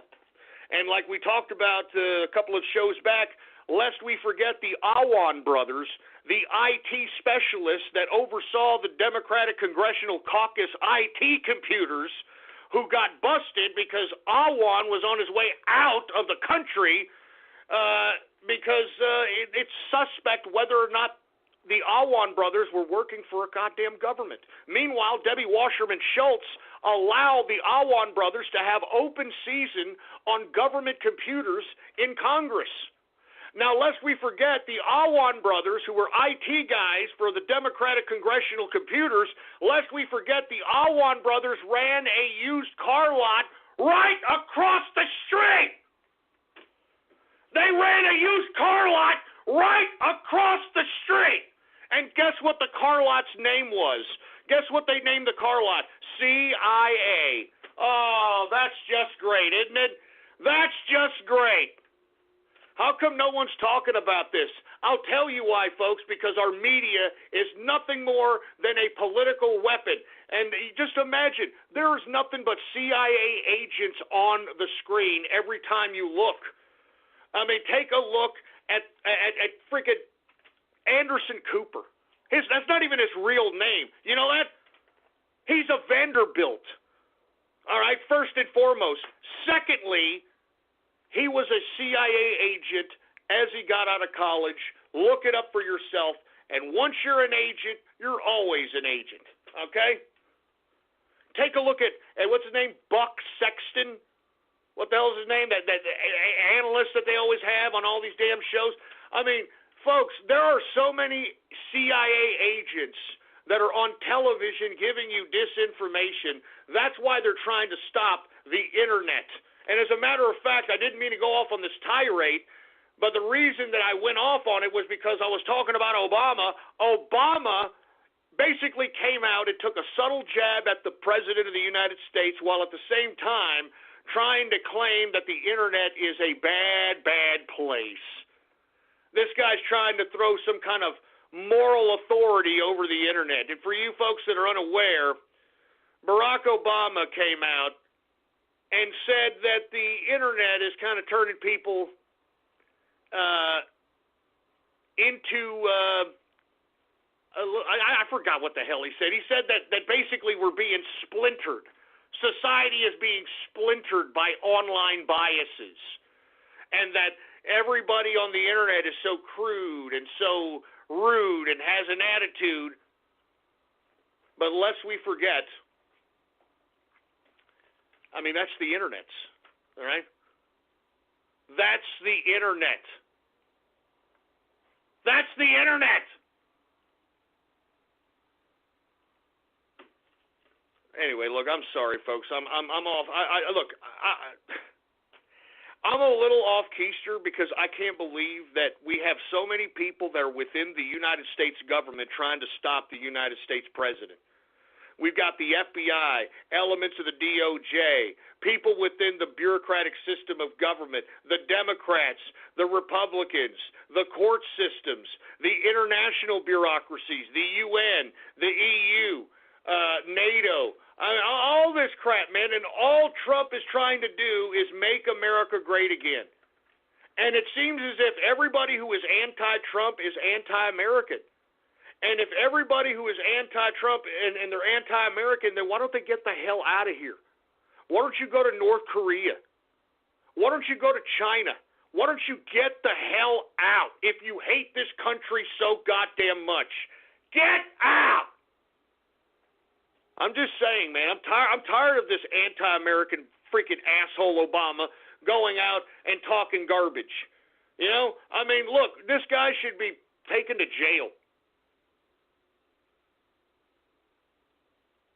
Jesus Christ, man. Anyway, let me move on. Obama's a treasonous asshole. Everybody gets it. He's trying to take a jab at Trump. But you know what, Obama? I think that you need to take a look in the mirror and realize that you're a soulless piece of trash, that you could sit here and smile and tell people one thing and do the complete opposite and then come back and smile in their face and said, well, I didn't do it. You're a soulless scumbag, Obama, and I do not like you, and I will not rest until you are in jail. Anyway, and speaking of deep state, how about Robert Mueller, huh? How about Robert Mueller and their special investigation, their special counsel into this whole Russia-Trump nonsense? Have you read that this damn thing could turn on for another year? It could go on and on for another year, they're talking about. And what is Mueller really exposed outside of the fact that the FBI and the DOJ are a bunch of Democratic political weapons? Huh? And they found that Michael Flynn misspoke in an informal interview when he didn't even have his lawyer present. I mean, you know, Paul Manafort being indicted for not registering himself as a foreign agent. I mean, give me a break. What the hell has this Robert Mueller special counsel yielded anyway? And why is it continuing to go on? Do you understand that this damn Robert Mueller special counsel has already cost $8 million? And what the hell has it shown? It hasn't shown anything. It has shown that this special counsel is a political weapon against the president. And, of course, you're not hearing this on the mainstream media. You're not hearing that the head of the FBI's counterintelligence division was the mastermind in trying to cultivate and gather this Russian dossier, and once he got it, he used it. And look, that's exactly what happened, folks. Jim Jordan knows it. Trey Gowdy knows it. I mean, these people in the House Judiciary Committee, they know it. They know that Peter Strzok utilized that Russian dossier and used it as evidence in a FISA court to justify wiretapping Trump and his associates. And as we all know, folks, that Russian dossier was 100% fake. Not to mention, it was created by Russians themselves. And not to mention, Hillary Clinton's already admitted that she paid for the Russian dossier. She admitted it. Now, how is that not collusion in an election? How is that not collusion? Hillary Clinton admitted that she paid for the Russian dossier, as well as the Democratic Party. And Fusion GPS, they cultivated this dossier from Russians. Russians.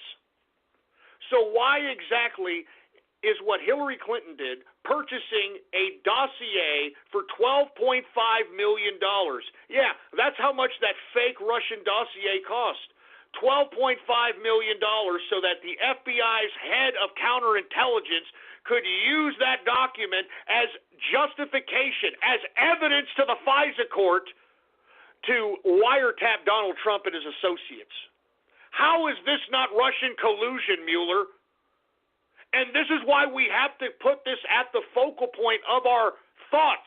We have to amplify this in every media possible, forum posts, social media sites, at the dinner table, everywhere. Everywhere. I mean, do you understand? What has happened here is that the Department of Justice and the FBI have been used as political weapons by the Democrats. That's why you've got the Democrats continuing on with this whole crap about impeachment. Why in the hell are they emphasizing impeachment for? Why are they continuing on with this impeachment talk? Because they know that if Donald Trump pursues this, that the stink and the stench of criminality goes all the way through the Democratic Party. Do you understand? We have to put this at the focal point of every media possible, folks. We have to put it in the faces of Mr. and Mrs. Joe Sixpack that this is a corrupt criminal organization in Washington, D.C. These people think they're above the law. These people think they're above the law. And that's why I keep asking you people, are these people too big to jail? Are these people too big to jail, for Christ's sake? And if not, who's going to arrest them? Who's going to arrest these people? Who's going to arrest Peter Strzok? Who's going to arrest Bill Orr and his wife? Who's going to arrest James Comey? Who's going to arrest Robert Mueller? Who's going to arrest these people? You think that you're going to have low-level FBI guys going in there and arresting the top brass of the Department of Justice and FBI? It's not going to happen, folks. And that's why we need to put this at the focal point of everyone's face. That this Robert Mueller special counsel is nothing but a political weapon by the Democrats. It's a political weapon. It jeopardizes the very institutions of our government. Do you understand me? And if we sit by and say nothing and do nothing, then we run the risk of our president being put in a very vulnerable situation, for Christ's sake. So get up off your asses and start telling everybody that this Robert Mueller special counsel is corrupt. It is a political weapon of the Democrats. Folks, this guy, Peter Strzok, who not only utilized the Russian dossier as evidence to justify a goddamn wiretapping warrant from the FISA courts, this guy was also on the special counsel for Robert Mueller, okay? This guy was also on the special counsel with Robert Mueller. Not to mention, Peter Strzok was the guy who reworded James Comey's statement as it pertained to Hillary Clinton's emails. He changed the word negligent, gross negligence, to careless and unsophisticated. And why did Peter Strzok do that? So that Hillary Clinton wouldn't be prosecuted. Negligence is a statute. It can be prosecuted. Negligence can be prosecuted. But careless and unsophisticated can't, because there is no precedent of anybody being prosecuted as being careless and unsophisticated. That's what Comey testified to right after he gave that statement, remember? These people think that they're bureaucratically slick and that they're above the law. And because they have the mainstream media backing them up, folks, we're not seeing the type of uproar we should be seeing from everyday Mr. and Mrs. Joe Sixpack in America. And that's why I am encouraging all of you. We need to amplify this information, folks. If we want to continue to make America great again, if we want to continue to have Donald Trump as our president, we have to amplify this information. Do you understand me? These people are corrupt. These people need to be put in prison. They need to be arrested. But who's going to arrest them? Folks, the FBI is corrupt. I hate to say this, it's corrupt, and it should be dismantled as far as I'm concerned. And you know something? Some idiot came out. Y'all remember Bernstein from Woodward and Bernstein? If you all aren't familiar with Woodward and Bernstein, they were the guys from the Washington Post that unearthed Watergate. All right? Watergate. Now, these guys, Woodward and Bernstein, that was their claim to fame. That was their claim to fame. Now, this goes to show you how corrupt the FBI is. Who was Deep Throat?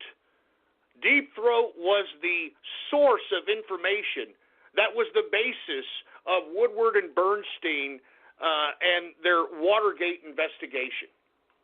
Who was Deep Throat? Deep Throat was none other than Mark Felt. He was the associate director of the FBI. Mark Felt, this asshole, this corrupt piece of trash, was the one giving these leaks out to Woodward and Bernstein. Now, I want to explain something to you. Now, Bernstein came out here recently and suggested that the FBI isn't tainted, the presidency is. Now, why is Bernstein so loyal to the FBI? Because they gave him the information to make him the pompous-ass institutionalist journalist that he is. This proves that the FBI has been corrupt for years, for decades. That's who supplied Woodward and Bernstein their goddamn source of information. That's who Deep Throat was. Mark Felt, Deputy Associate FBI, for Christ's sake. FBI, corrupt, corrupt, corrupt. I mean, do you understand, folks? We can no longer accept this idea, well, there's a lot of good men and women at the FBI. It's just these bad ones. Hey, assholes, it's all the top brass. It's all the top brass, for Christ's sake, man. I don't want to hear this crap that, oh, we've got great men and women at the FBI. Are you kidding me? They've got the authority to basically turn someone's life upside down, and now we know that they'll do it for political reasons. And that's dangerous, folks. That's why I keep telling you, this is not a joke. Do you you suffer from chronic CFED or can't focus energy drain? Try over-the-counter Vibrant. One tablet contains the same caffeine as a cup of coffee, but without the calories or coffee breath. Vibrant. Caffeine, not coffee. Taking Vibrant may result in increased productivity and decreased dread in setting alarms. Unexpected enjoyment of the graveyard shift has been associated with Vibrant. Vibrant may be a better budget option than drinking coffee. It may also decrease the urge to doze off, skip work, or exhibit signs of slacking. All jokes aside, always read the label, take only as directed, and limit caffeine as it may cause real side effects. Not for children under age 12. Jesus Christ. Anyway, we're well into the third and final hour of the True Capitalist Radio broadcast. And, of course, I am your host, the man they call Ghost. And once again, I want to thank you very much for tuning in with me. If you have not done so, please follow me on Gab, folks. It's the only social media website that I conduct myself in. You can get there by typing in your browser GAB.AI. That's GAB.AI. And you can follow me under the name on that website, Politics Ghost. All right? All one word, no underscores, Politics Ghost. And I would also like to remind everybody to please, all right, spread it around like wildfire, all right? Let everybody know. Let everybody you know about this particular broadcast, all right? Spread it on the Facebooks. Put it on the Poshole Twitters.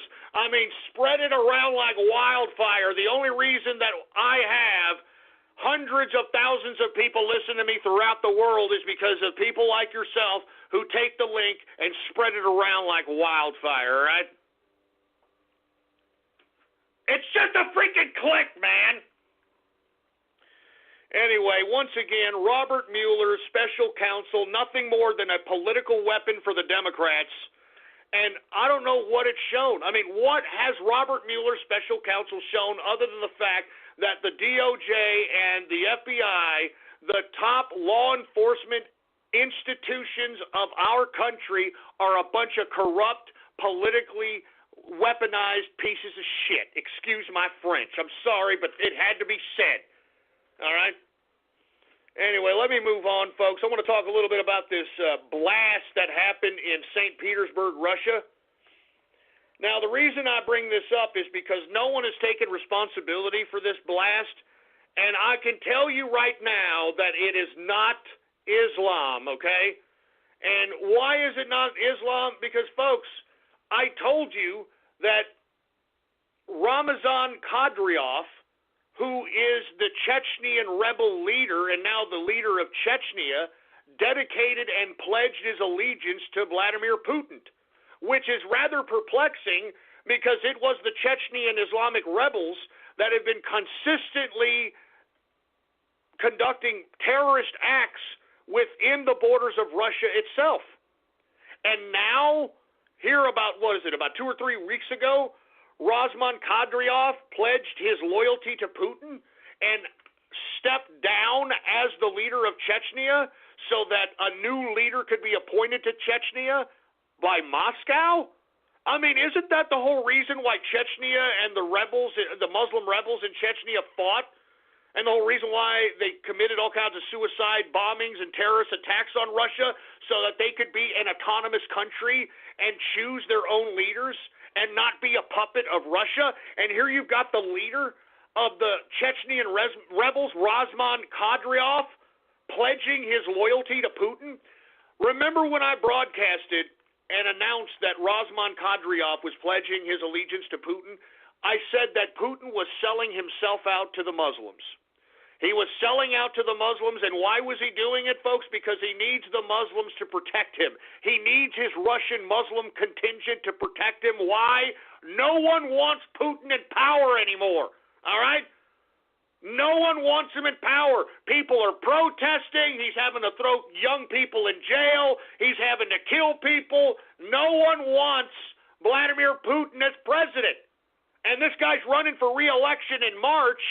And one of the guys that was supposedly a favorite that could potentially beat Putin in a legitimate vote-off, this guy supposedly has some kind of ineligibility slapped on him so he can't run for president against Putin because, well, Putin doesn't want competition, right? Putin, he's only been in charge of Russia for 18 years. Why not add another 6, right? I mean, give me a break. Nobody wants Vladimir Putin in Russia except Vladimir Putin, okay? No one wants this man as the leader anymore. And because this extension of hatred of Putin in Russia has extended into his government, now Putin has to protect himself and find himself friends amongst former enemies, you know? Because I'm telling you this right now, if you want my opinion, I think that this blast in St. Petersburg was domestic terrorism, okay? And what I mean by that, it was either somebody who does not want Vladimir Putin as president from the Russian civilian population, or it was somebody within the internal government itself attempting to try to destabilize or show destabilization in Russia to justify the removal of Putin. Either way, I'm telling you this right now, folks, this blast in St. Petersburg is not the last, and it's not Muslim-related, because I told you about a month or two ago that Razman Kadyrov, the leader of the Chechnyan Muslims and the leader of Chechnya, pledged his allegiance to Putin, which I thought was unbelievable, because I thought that Russia and Chechnya hated each other. Lo and behold, the Chechnyan leader pledging his life, pledging his allegiance to Putin, and this just goes to show you that Putin sold out to the Muslims, man. And why is he selling out to the Muslims? So that he can have protection and stay alive, all right? Because lest we forget, folks, Vladimir Putin, when he took power and he got himself enough institutional power to kick out the Russian oligarchs, he took their money. You understand? Vladimir Putin is worth like $100 billion, right? I mean, how the hell are you worth $100 billion when you're supposed to be a public servant for Mother Russia? Because he stole that money! Just like a typical, disgusting, filthy, dirty communist. That's how all communists get their wealth. They steal it.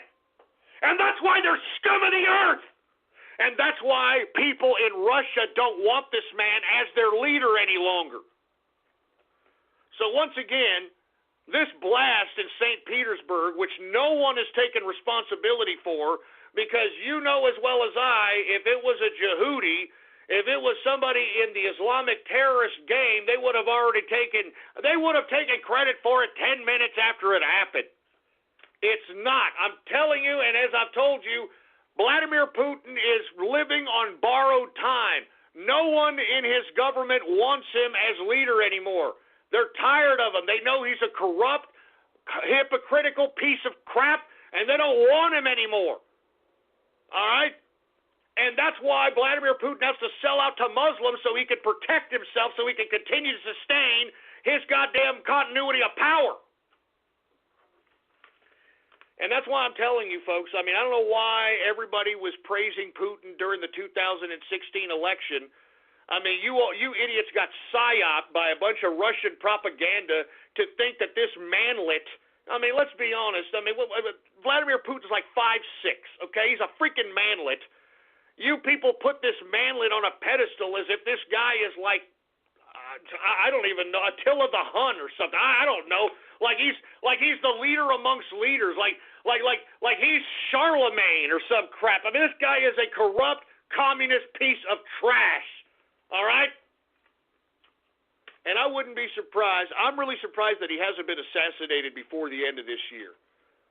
But I guarantee that there's going to be an attempt on Putin's life before that March election. I can guarantee you that. And this St. Petersburg blast, it's just a goddamn warning to Putin. And you want to know my opinion, I think it's happening within his government. I think his own institutional government is taking him out. And I wouldn't be surprised if Putin tries to do some purging within his government, because I'm telling you, no one wants this guy. He's a freaking corrupt piece of crap. They can't continue on with the charade of him being some, hard-ass, pious, for-the-people type of asshole. I mean, they're tired of him. I'm tired of him, as a matter of fact. I mean, I'll tell you right now, I'd be having a drinking session if Vladimir Putin was no longer on the face of the planet. because this guy's a piece of trash. And I don't like Russians anyway. I'm glad that, I'm glad that this whole Ruski situation is being put to bed because of POTUS arming the Ukraine. And we'll talk about that in a little bit, man. Anyway, let me move on to another subject. Let's talk a little bit about North Korea. Now, speaking of Russia, did you hear that Russia now wants to be the mediator between North Korea and the United States? Just shut up, all right? Just shut up, Putin, you piece of crap, all right? Can you hurry up and get assassinated already, Putin, for Christ's sake, man? I'm sick and tired of this Ruski. I'm sick and tired of this dumb Ruski, man. He's a manlet.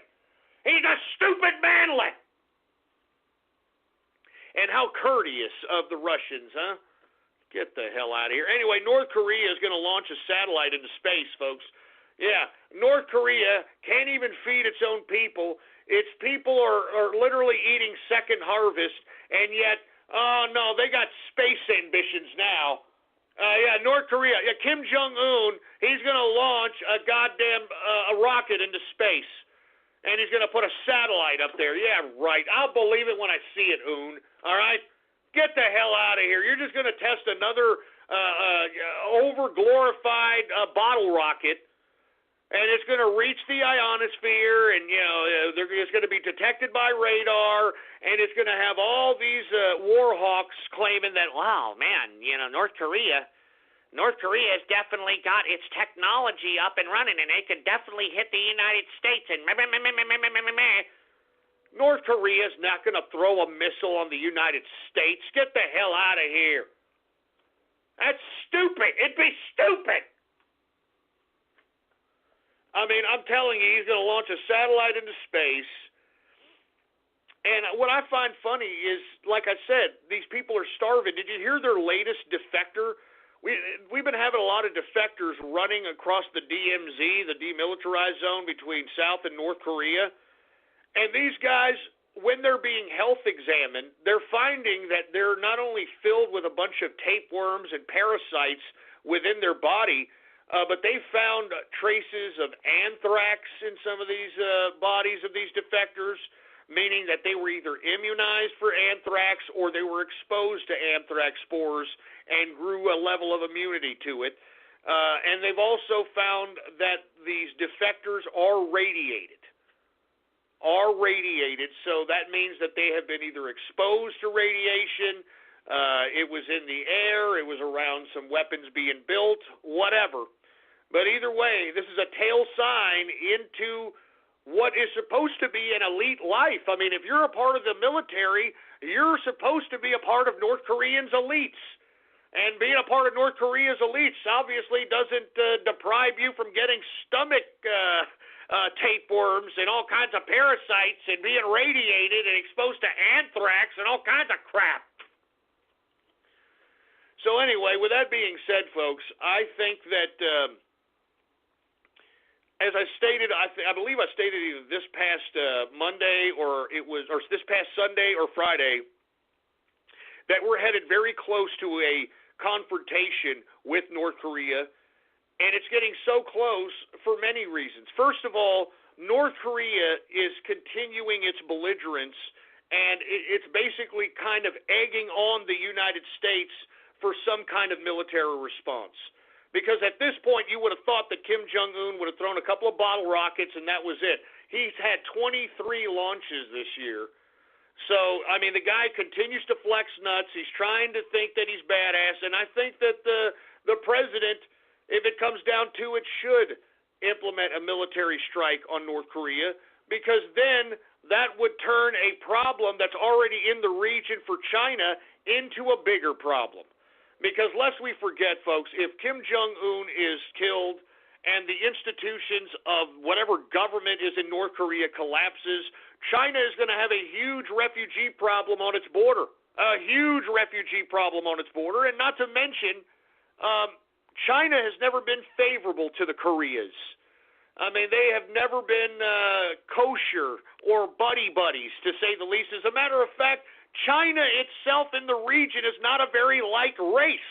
They're not liked by Cambodia. They're not liked by the Japanese. They're not liked by the Vietnamese. They're not liked by the Koreans. I mean, I can go on and on, man. And as I stated, the reason I believe that Donald Trump has been somewhat calculated and slow when reacting to Kim Jong-un's missile launches is because the more missiles that Kim Jong-un launches, the more weaker China is. I mean, they look like a paper tiger. I keep telling you this. And if Kim Jong-un continues to show belligerence in the face of the United States, I think it would behoove Trump to implement some goddamn military theater on Kim Jong-un's ass.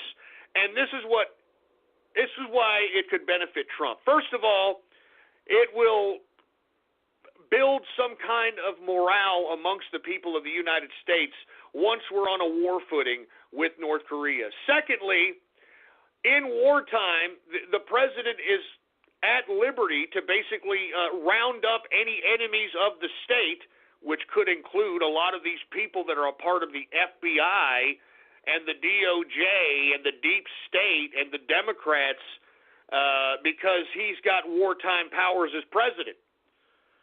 And thirdly, it solidifies him as a president from potentially being impeached by anybody. So in my personal opinion, it would behoove President Trump to bomb the shit out of North Korea, excuse my French, and make sure that Kim Jong-un is completely obliterated and destroyed and killed, so that when the institutions of North Korea collapse, they all ravage the doorstep of China. All right, a big refugee problem for China, and then we're going to see how China deals with that. I mean, they already have a situation on their other side of the border by Iran.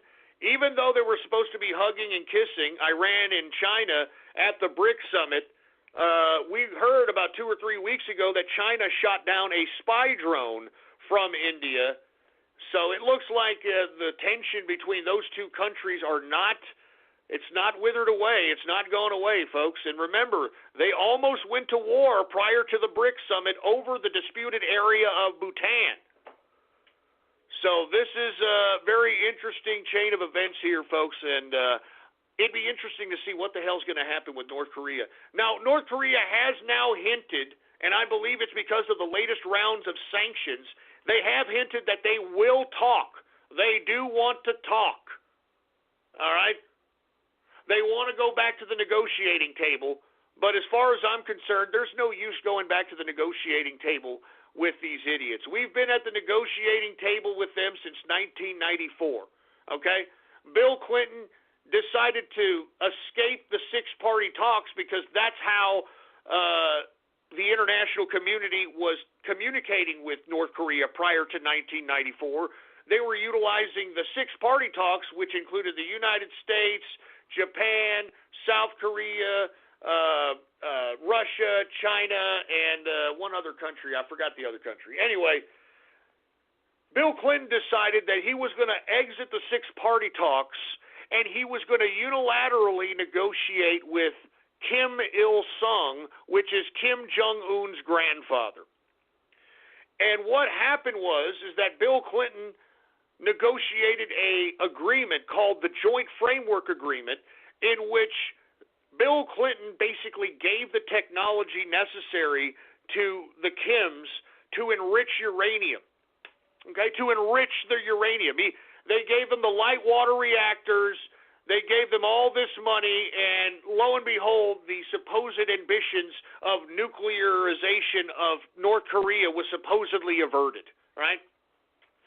Well, then George H.W. Bush, George Bush Jr.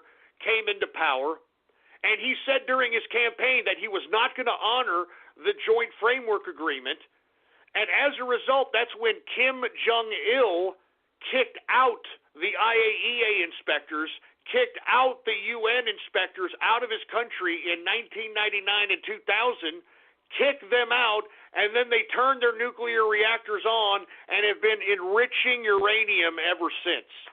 Now, as you saw with Obama after Bush, Obama did nothing.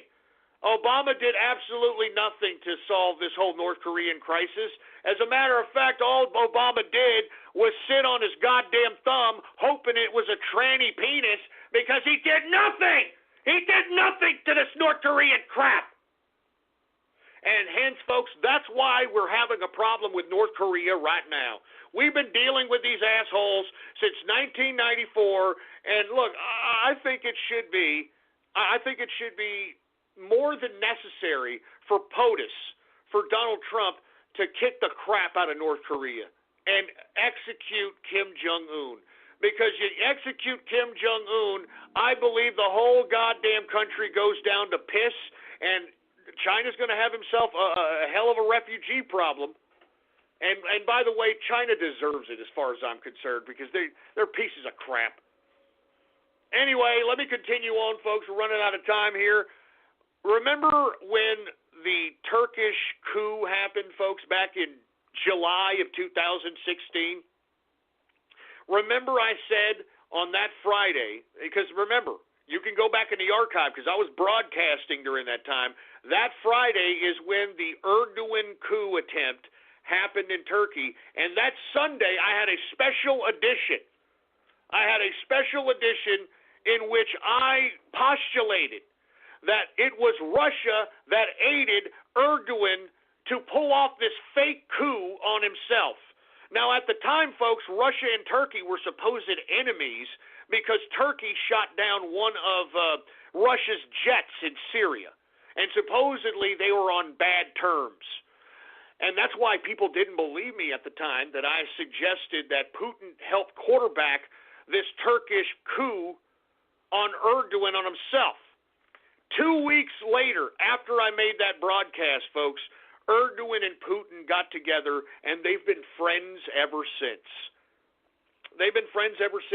And I also prognosticated on that show, and remember, folks, this coup happened in July of 2016, and I had a show that Sunday.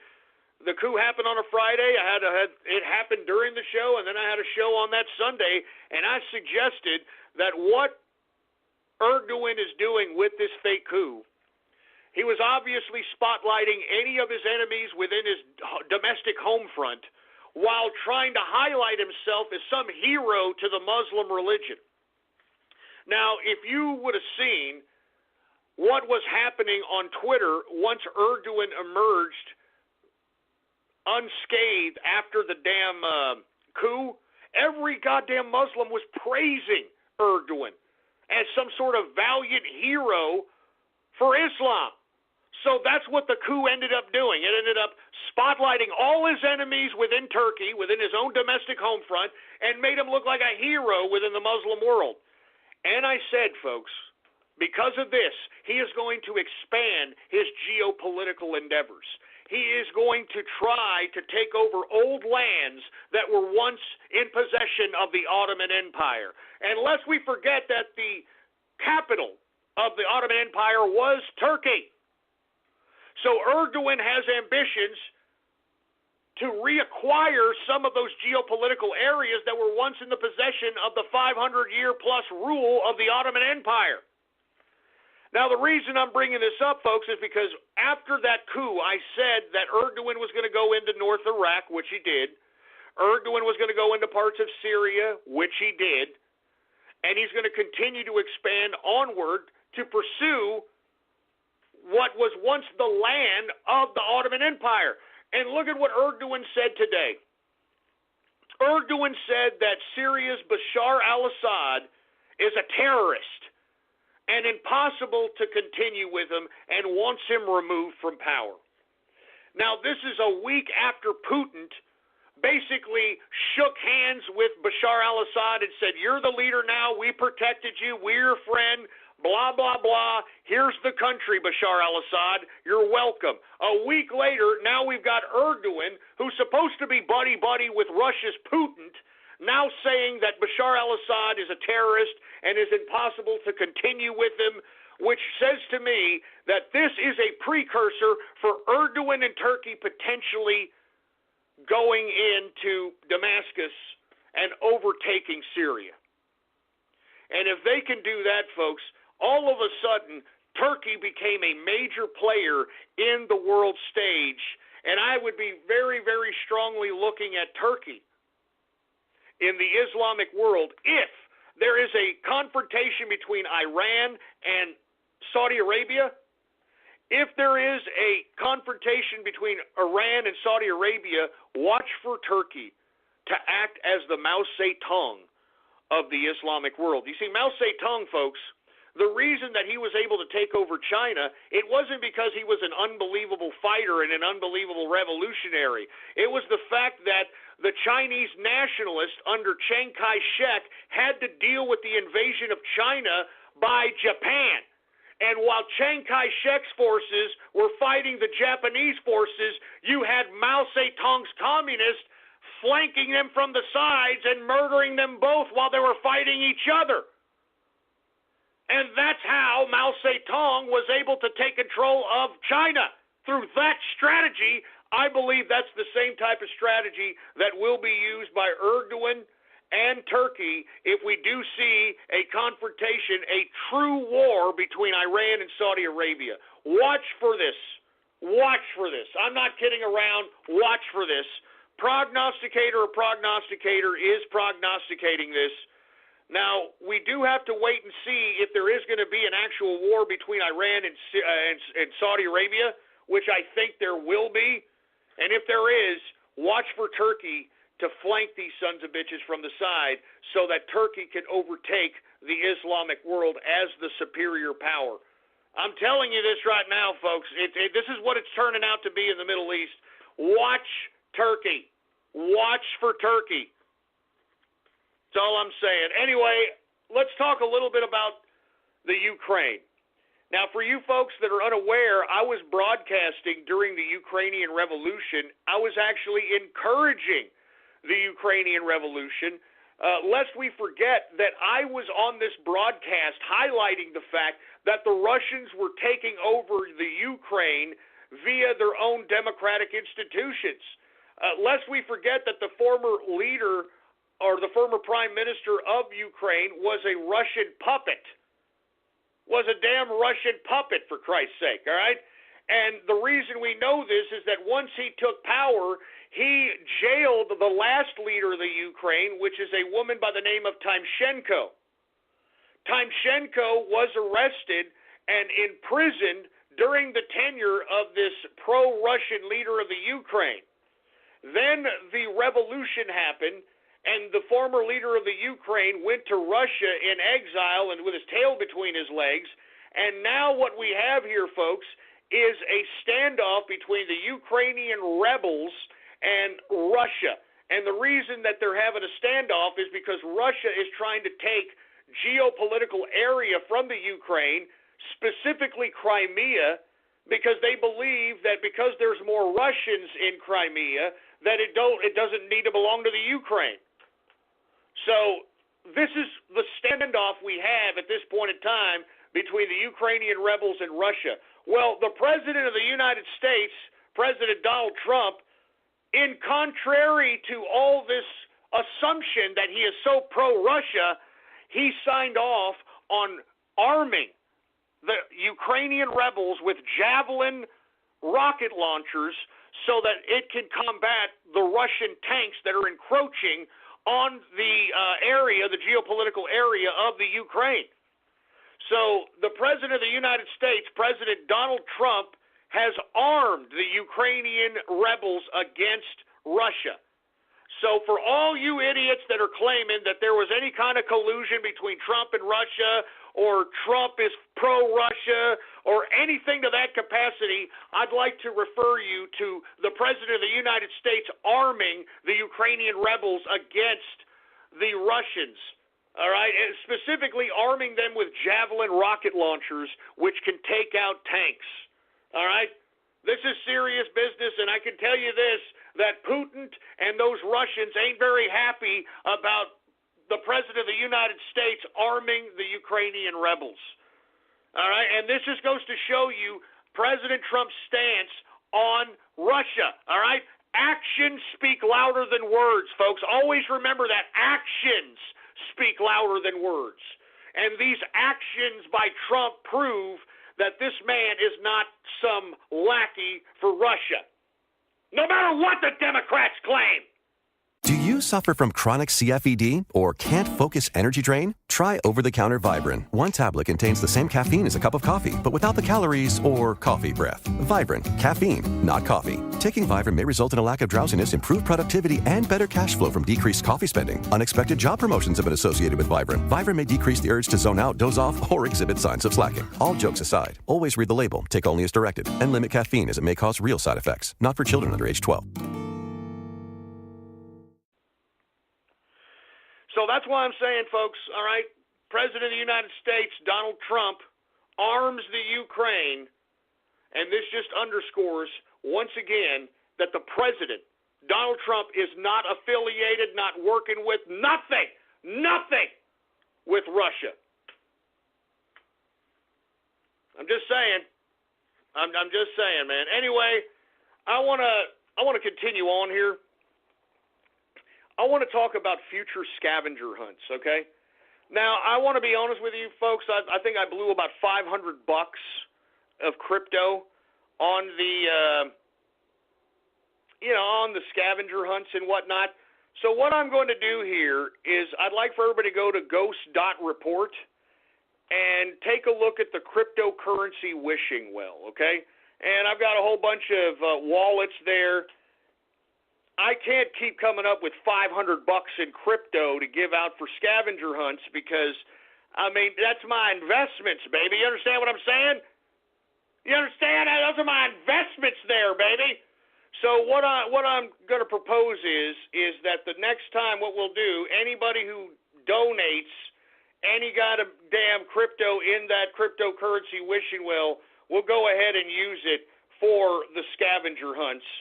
And whatever it is, however much it is, I don't really care. However much it is, we'll go ahead and use it all for the scavenger hunts, and we'll do that however much time we have, or however much crypto we have in the cryptocurrency wishing well. Let me go ahead and put that link on the Gab for you folks that don't understand what I'm talking about. Here it is right here.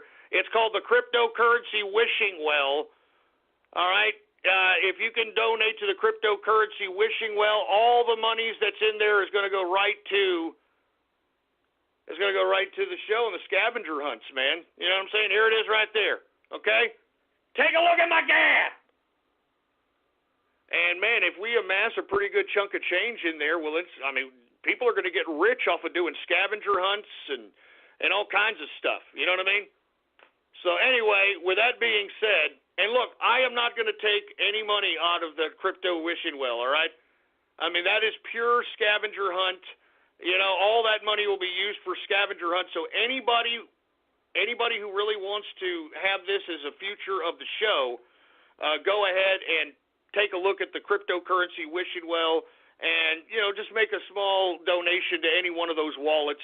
And we'll go ahead as soon as this Baller Friday start doing some cryptocurrency scavenger hunts and other kind of contests that'll make it fun. That'll make the show interactive and fun and have people have the ability to make some money while listening.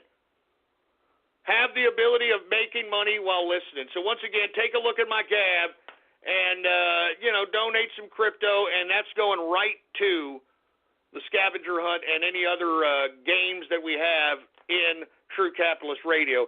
And by the way, folks, let me go ahead and talk about the ghosties. All right, let me go ahead and talk about the ghosties here because the ghosties are coming around. I'm going to have a show this New Year's Eve, and that's where we'll be awarding the ghosties. Okay? Now let's go ahead and go over the categories so that everybody knows what categories we're talking about here. All right?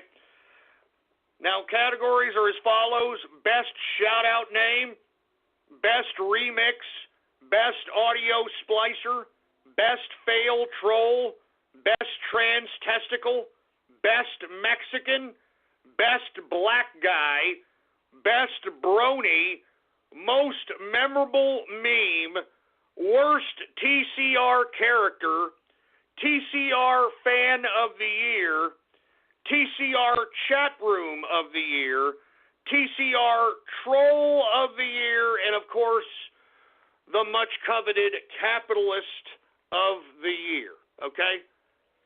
Capitalist of the year. And by the way, folks, those are the categories. And if you want an actual award, I actually do give out an award for the Ghosties.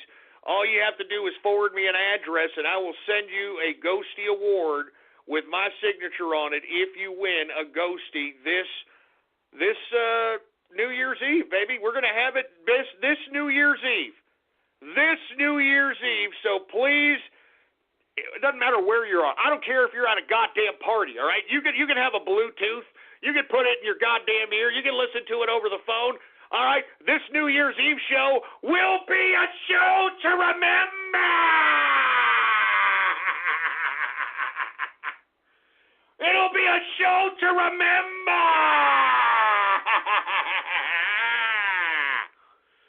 Anyway, with that being said, I guess it's about that time for everybody's favorite part of the broadcast.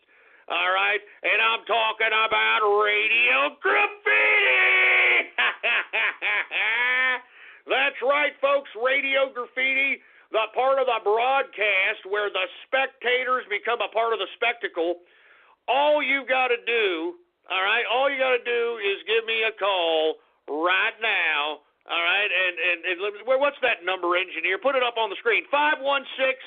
516-453-9903. And when I call on your area code, you've got exactly 3 to 4 seconds to say whatever it is that's on your mind. That's why we call this Radio Graffiti. All right, and by the way, folks, I'm going to have to say this. I know everybody's been asking me about, the inner circle slots, when they're coming up. I'm going to be honest with you, man. I had to put a ridiculous price on these inner circle slots because I don't want troll terrorists, cyber vermin, autist, aspie, just idiots. I don't want them joining, man. We're serious business up in here. The inner circle is serious business, man. I mean, if anyone in the inner circle ain't worth at least $20,000 in cryptocurrency, they did something wrong. All right? They did something wrong. That's all I'm saying. And look, I'm going to put like $300, all right, for the inner circle. I mean, I'm sorry, man. I mean, I had to double it. I mean, I don't know what else to do. The last person to pay for the inner circle slot was at $150, and believe it or not, I had to kick one of those bastards out. I had to kick one of those bastards out because for whatever reason, they were wanting to, show off their enemy porn or something. I don't know.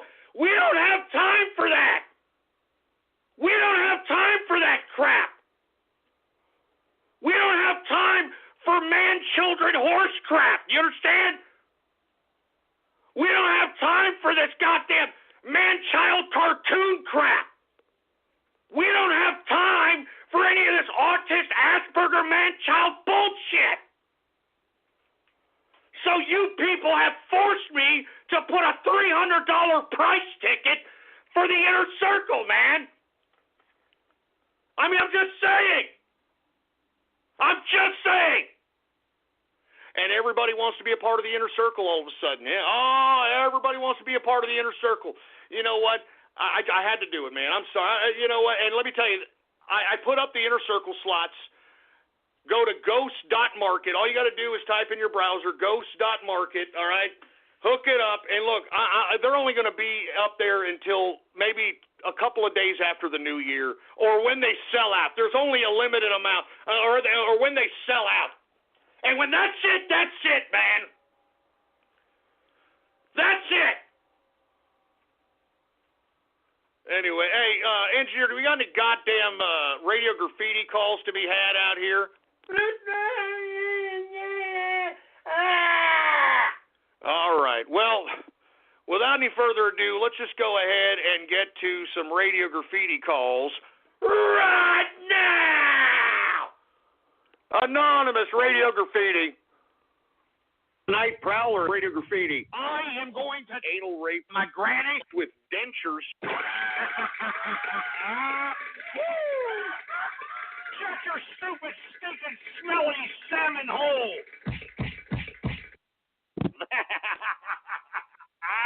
I'm glad my granny is dead. You see, folks, this is the kind of crap I'm talking about.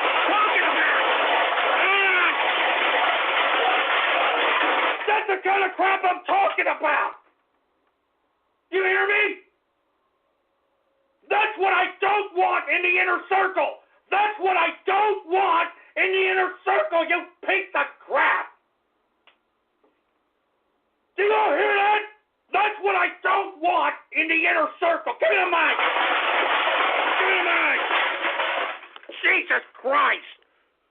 That's what I don't want. Jesus Christ, man. That's what I don't want. Give me a gun. Who else is on here, for Christ's sake? How about Anonymous Radio Graffiti? There goes you want to spit up Russian fidget spinner my answer I got for Christmas. Man, we can't even understand you because your goddamn computer sucks the chrome off of a 57 Chevy bumper. Why don't you get off the 386 SX and the net zero connection and come back to us there, fruit bowl. 352 Radio Graffiti. Yeah, Jesus Christ, the Helen Keller deaf mute. 256 Radio Graffiti. What the hell are you all playing butt darts or some crap? I mean, if you're not going to say anything, then get off the line. Get off. Get them all off, engineer. Get these idiots that ain't saying shit. Get them off. 903 Radio Graffiti.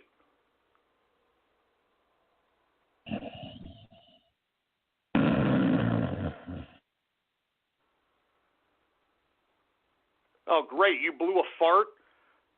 I mean, how long were you holding in that fart? You know, that's bad for you. You know, you could tear your inside out, for Christ's sake.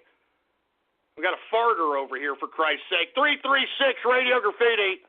It's very important to me that we speak to kids about consent, that we speak to kids about identity. Yes, I freaking love Rebecca Sugar and Steven Universe, man.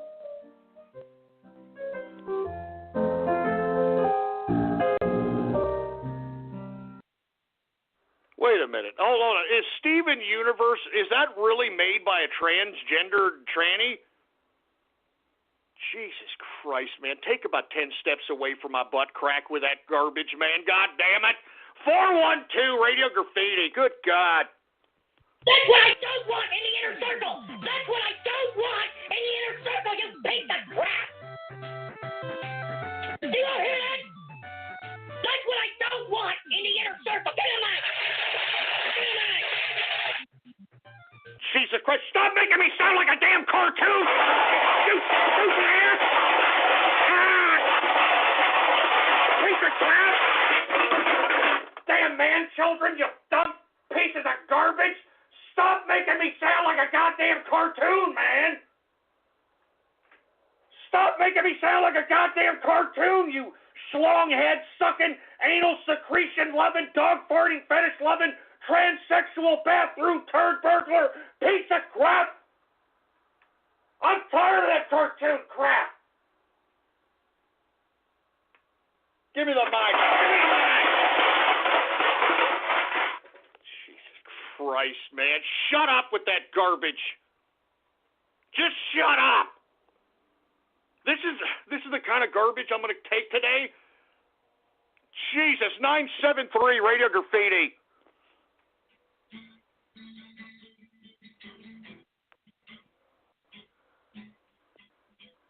Yeah, we can't hear you with your Obama phone. Why are Obama phones still working? Can we cut those off? 305 Radio Graffiti. Prostitute is someone who would love you no matter who you are, what you look like. Yes, it's true, children. That's not why you pay a prostitute. No, you don't pay for her to stay. You pay her to leave afterward. That's why I paid a lot for prostitutes. Ladies and gentlemen, Mr. James Taylor. Prostitute is like any other woman, they all trade something for sex, and they do it well. That's why I say prostitutes. Oh. Wait a minute, hold on. Was that a song about prostitutes, for Christ's sake? Are you kidding me? Somebody got inspired to write a song about prostitutes. That's great. That's just great. 435, Radio Graffiti. Johnny Walker, Blue Label, Ghost and Cripple, oh yeah. Shut up. You shut your stinking face, you dumbass. 352, Radio Graffiti. Hey, Barbie. Hey, Obama. You want to go for a ride? Sure. Jump in. I'm a Bobby girl in the Bobby world. Life and it's fantastic. You can brush my hair and dress me every year. Imagination, life is your creation. Come on, Barbie, let's go party. I'm a Bobby girl in the Bobby world. Life and it's fantastic. You can brush my hair and dress me every year. Imagination. You know what? Shut up, you anal object aficionado. All right? Stop. Don't do that to my president again. 901, Radio Graffiti.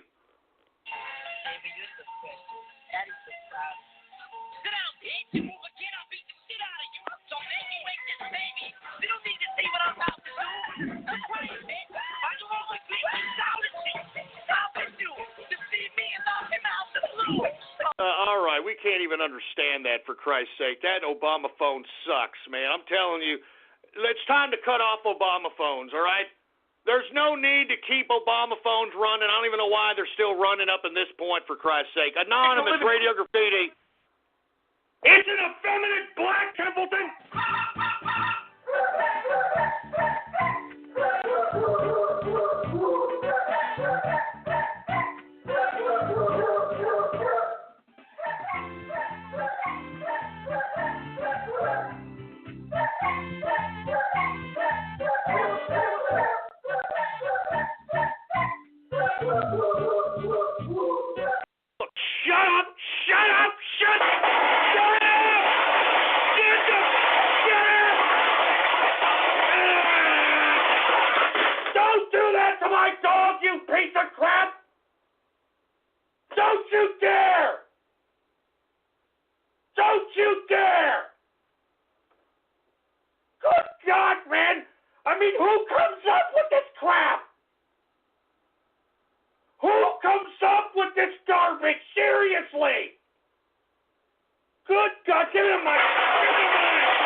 You had my dog bark the freaking Cleveland show theme, you sick pricks? Good God! You're sick! There's no other way to explain it! You people are sick! Oh, good God, man. 423 Radio Graffiti. Jesus Christ. We got Tyron, Radio Graffiti. Oh, my. Oh, my. Oh, my. The top guy. This is a good piece of ass. I want me some of that ass. I'm not going home until I get me a piece of that ass. Oh, oh, my. Ambo, oh, my. Ambo, oh, my. Ambo, oh. Ghost, wanna find out how many licks it takes to get to the center of my Tootsie Pop? Oh, my. Ambo, Oh, yeah. I guess we should just go ahead and fruit up. Take 10 steps towards my butt crack. Tub guy. oh, my. Oh, my. Oh, my. Oh, my. Oh, my. Do you suffer suffer from chronic CFED or can't focus energy drain? Try over-the-counter Vibrant. One tablet contains the same caffeine as a cup of coffee, but without the calories or coffee breath. Vibrant. Caffeine, not coffee. Taking Vibrant may result in increased productivity and decreased dread in setting alarms. Unexpected enjoyment of the graveyard shift has been associated with Vibrant. Vibrant may be a better budget option than drinking coffee. It may also decrease the urge to doze off, skip work, or exhibit signs of slacking. All jokes aside, always read the label, take only as directed, and limit caffeine as it may cause real side effects. Not for children under age 12. Do you suffer from chronic CFED or can't focus energy drain? Try over-the-counter Vibrant. One tablet contains the same caffeine as a cup of coffee, but without the calories or coffee breath. Vibrant. Caffeine, not coffee. Taking Vibrant may result in increased productivity and decreased dread in setting alarms. Unexpected enjoyment of the graveyard shift has been associated with Vibrant. Vibrant may be a better budget option than drinking coffee. It may also decrease the urge to doze off, skip work, or exhibit signs of slacking. All jokes aside, always read the label, take only as directed, and limit caffeine as it may cause real side effects. Not for children under age 12.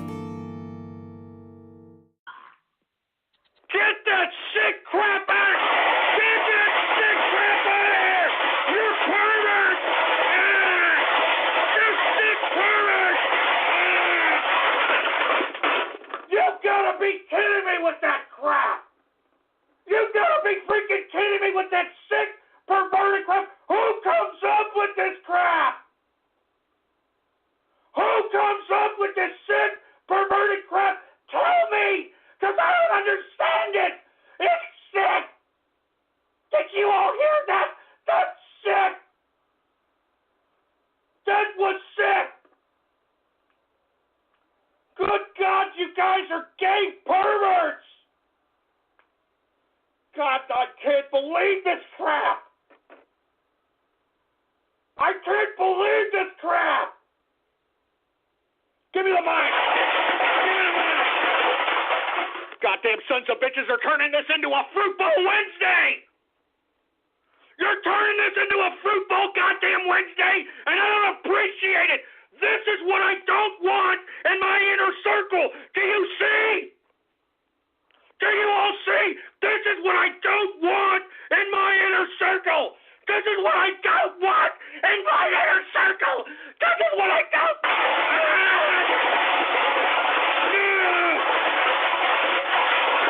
Are you all hearing this? This is what I don't want in my inner circle. This is what I don't want in my inner circle.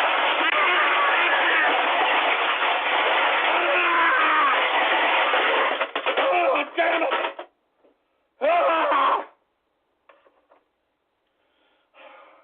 This is what I don't want, man. God damn it. I want capitalists! I'm tired of these troll terrorists and cyber vermin! I'm tired of it! Give me the mic! The goddamn mic!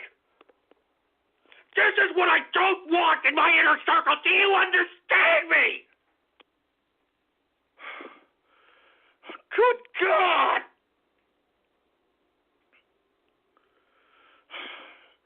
I can't believe... What is wrong with you people? What is wrong with you people? Oh, my God. I'm just so... what am I supposed to say after that crap? What am I supposed to say? Seriously!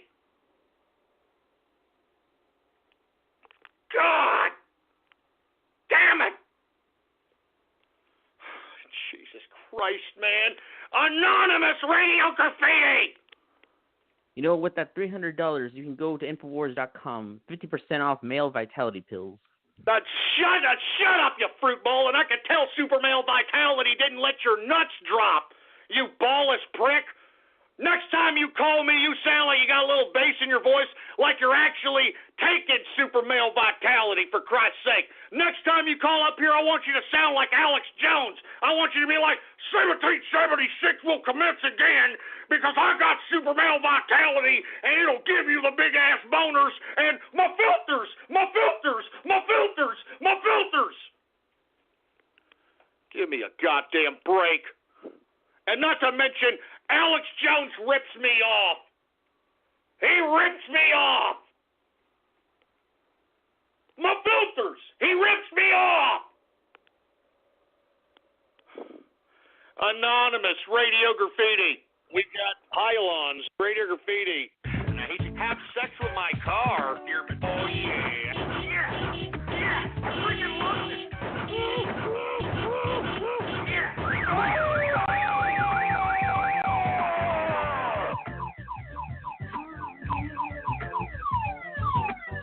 Oh, my God, man, shut up. Shut up. Shut up. Good God. Good God, shut up, man. I'm so tired of this crap, man. Thank God there's only 4 minutes left in this goddamn show. This Fruit Bowl goddamn Wednesday. This Fruit Bowl goddamn Wednesday. Good God. Oh, God, I'm so tired. I'm tired. Give me the mic. Where do you all come up with this crap? Oh, damn it, man. Oh, my God. I don't even know what to do. Anonymous Radio Goddamn Graffiti. Yo. So, I got some Molotov cocktails for your inner circle. Antifa's coming for your bitch ass, boy. Yeah, I'm so sure. You sound like an effeminate black man. You sound like you're wearing a dress like Young Thug. You wear a dress? You sound like a ripoff of Alex Jones, my boy. Just letting you know. Real talk. Hey, don't call me your boy, Fruit Bowl, all right? Take about 10 steps away from my butt crack with that talk, all right? I could sound blacker than you, by the way. Really? Hey, how about you get Alex check this out. Check this out. Check this out. Check this out, baby. Check this out. Gee, what's up, man? Yeah, he motherfucker there is gonna try to talk all that garbage like you motherfucker black, baby. You ain't black, baby. You know what I'm saying? Gee. How's that? Now let's hear you. First of all, I ain't black. I'm Mexican. You dumb fucking cracker. Second of all, wait a minute. Wait a minute. Then why are you talking like a mayate if you're Mexican? Because I was born in Memphis, motherfucker. Okay, so what you're trying to say is that you're culturally appropriating black culture because Mexican culture, what? It's too busy eating a freaking bean and cheese or what? Nah, it's because with brown and black unity, you know, we're coming for your ass. You know, graffiti radio, graffiti chalk lines for your bitch ass. Just so you know that. Yeah, well, I'll be waiting right here, okay? And guess what? I live in a Mexican town. Come over here to San Hambonio and with your Mexican ass trying to talk black and see if these Mexicans don't shove a rubber tortilla up your wannabe brother ass, all right? I'm just saying. As a matter of fact, hey, pet Mexican, do you got something to say to this wannabe mayate over here? Man, that guy ain't Mexican. Yo soy mexicano aquí, güey. What's going on, Ghost? Hey, Memphis guy, you there? This Uncle Juan ass nigga here, man. I don't even want to hear this motherfucker, man. You a sellout with this motherfucker. Fuck your capitalism and fuck your bitch ass fucking right wing bullshit. Hey, bro, you a Uncle Tom. Hey, for real. He's an Uncle Juan, man. He ain't with this shit. Uncle Juan ass nigga. Hey, listen.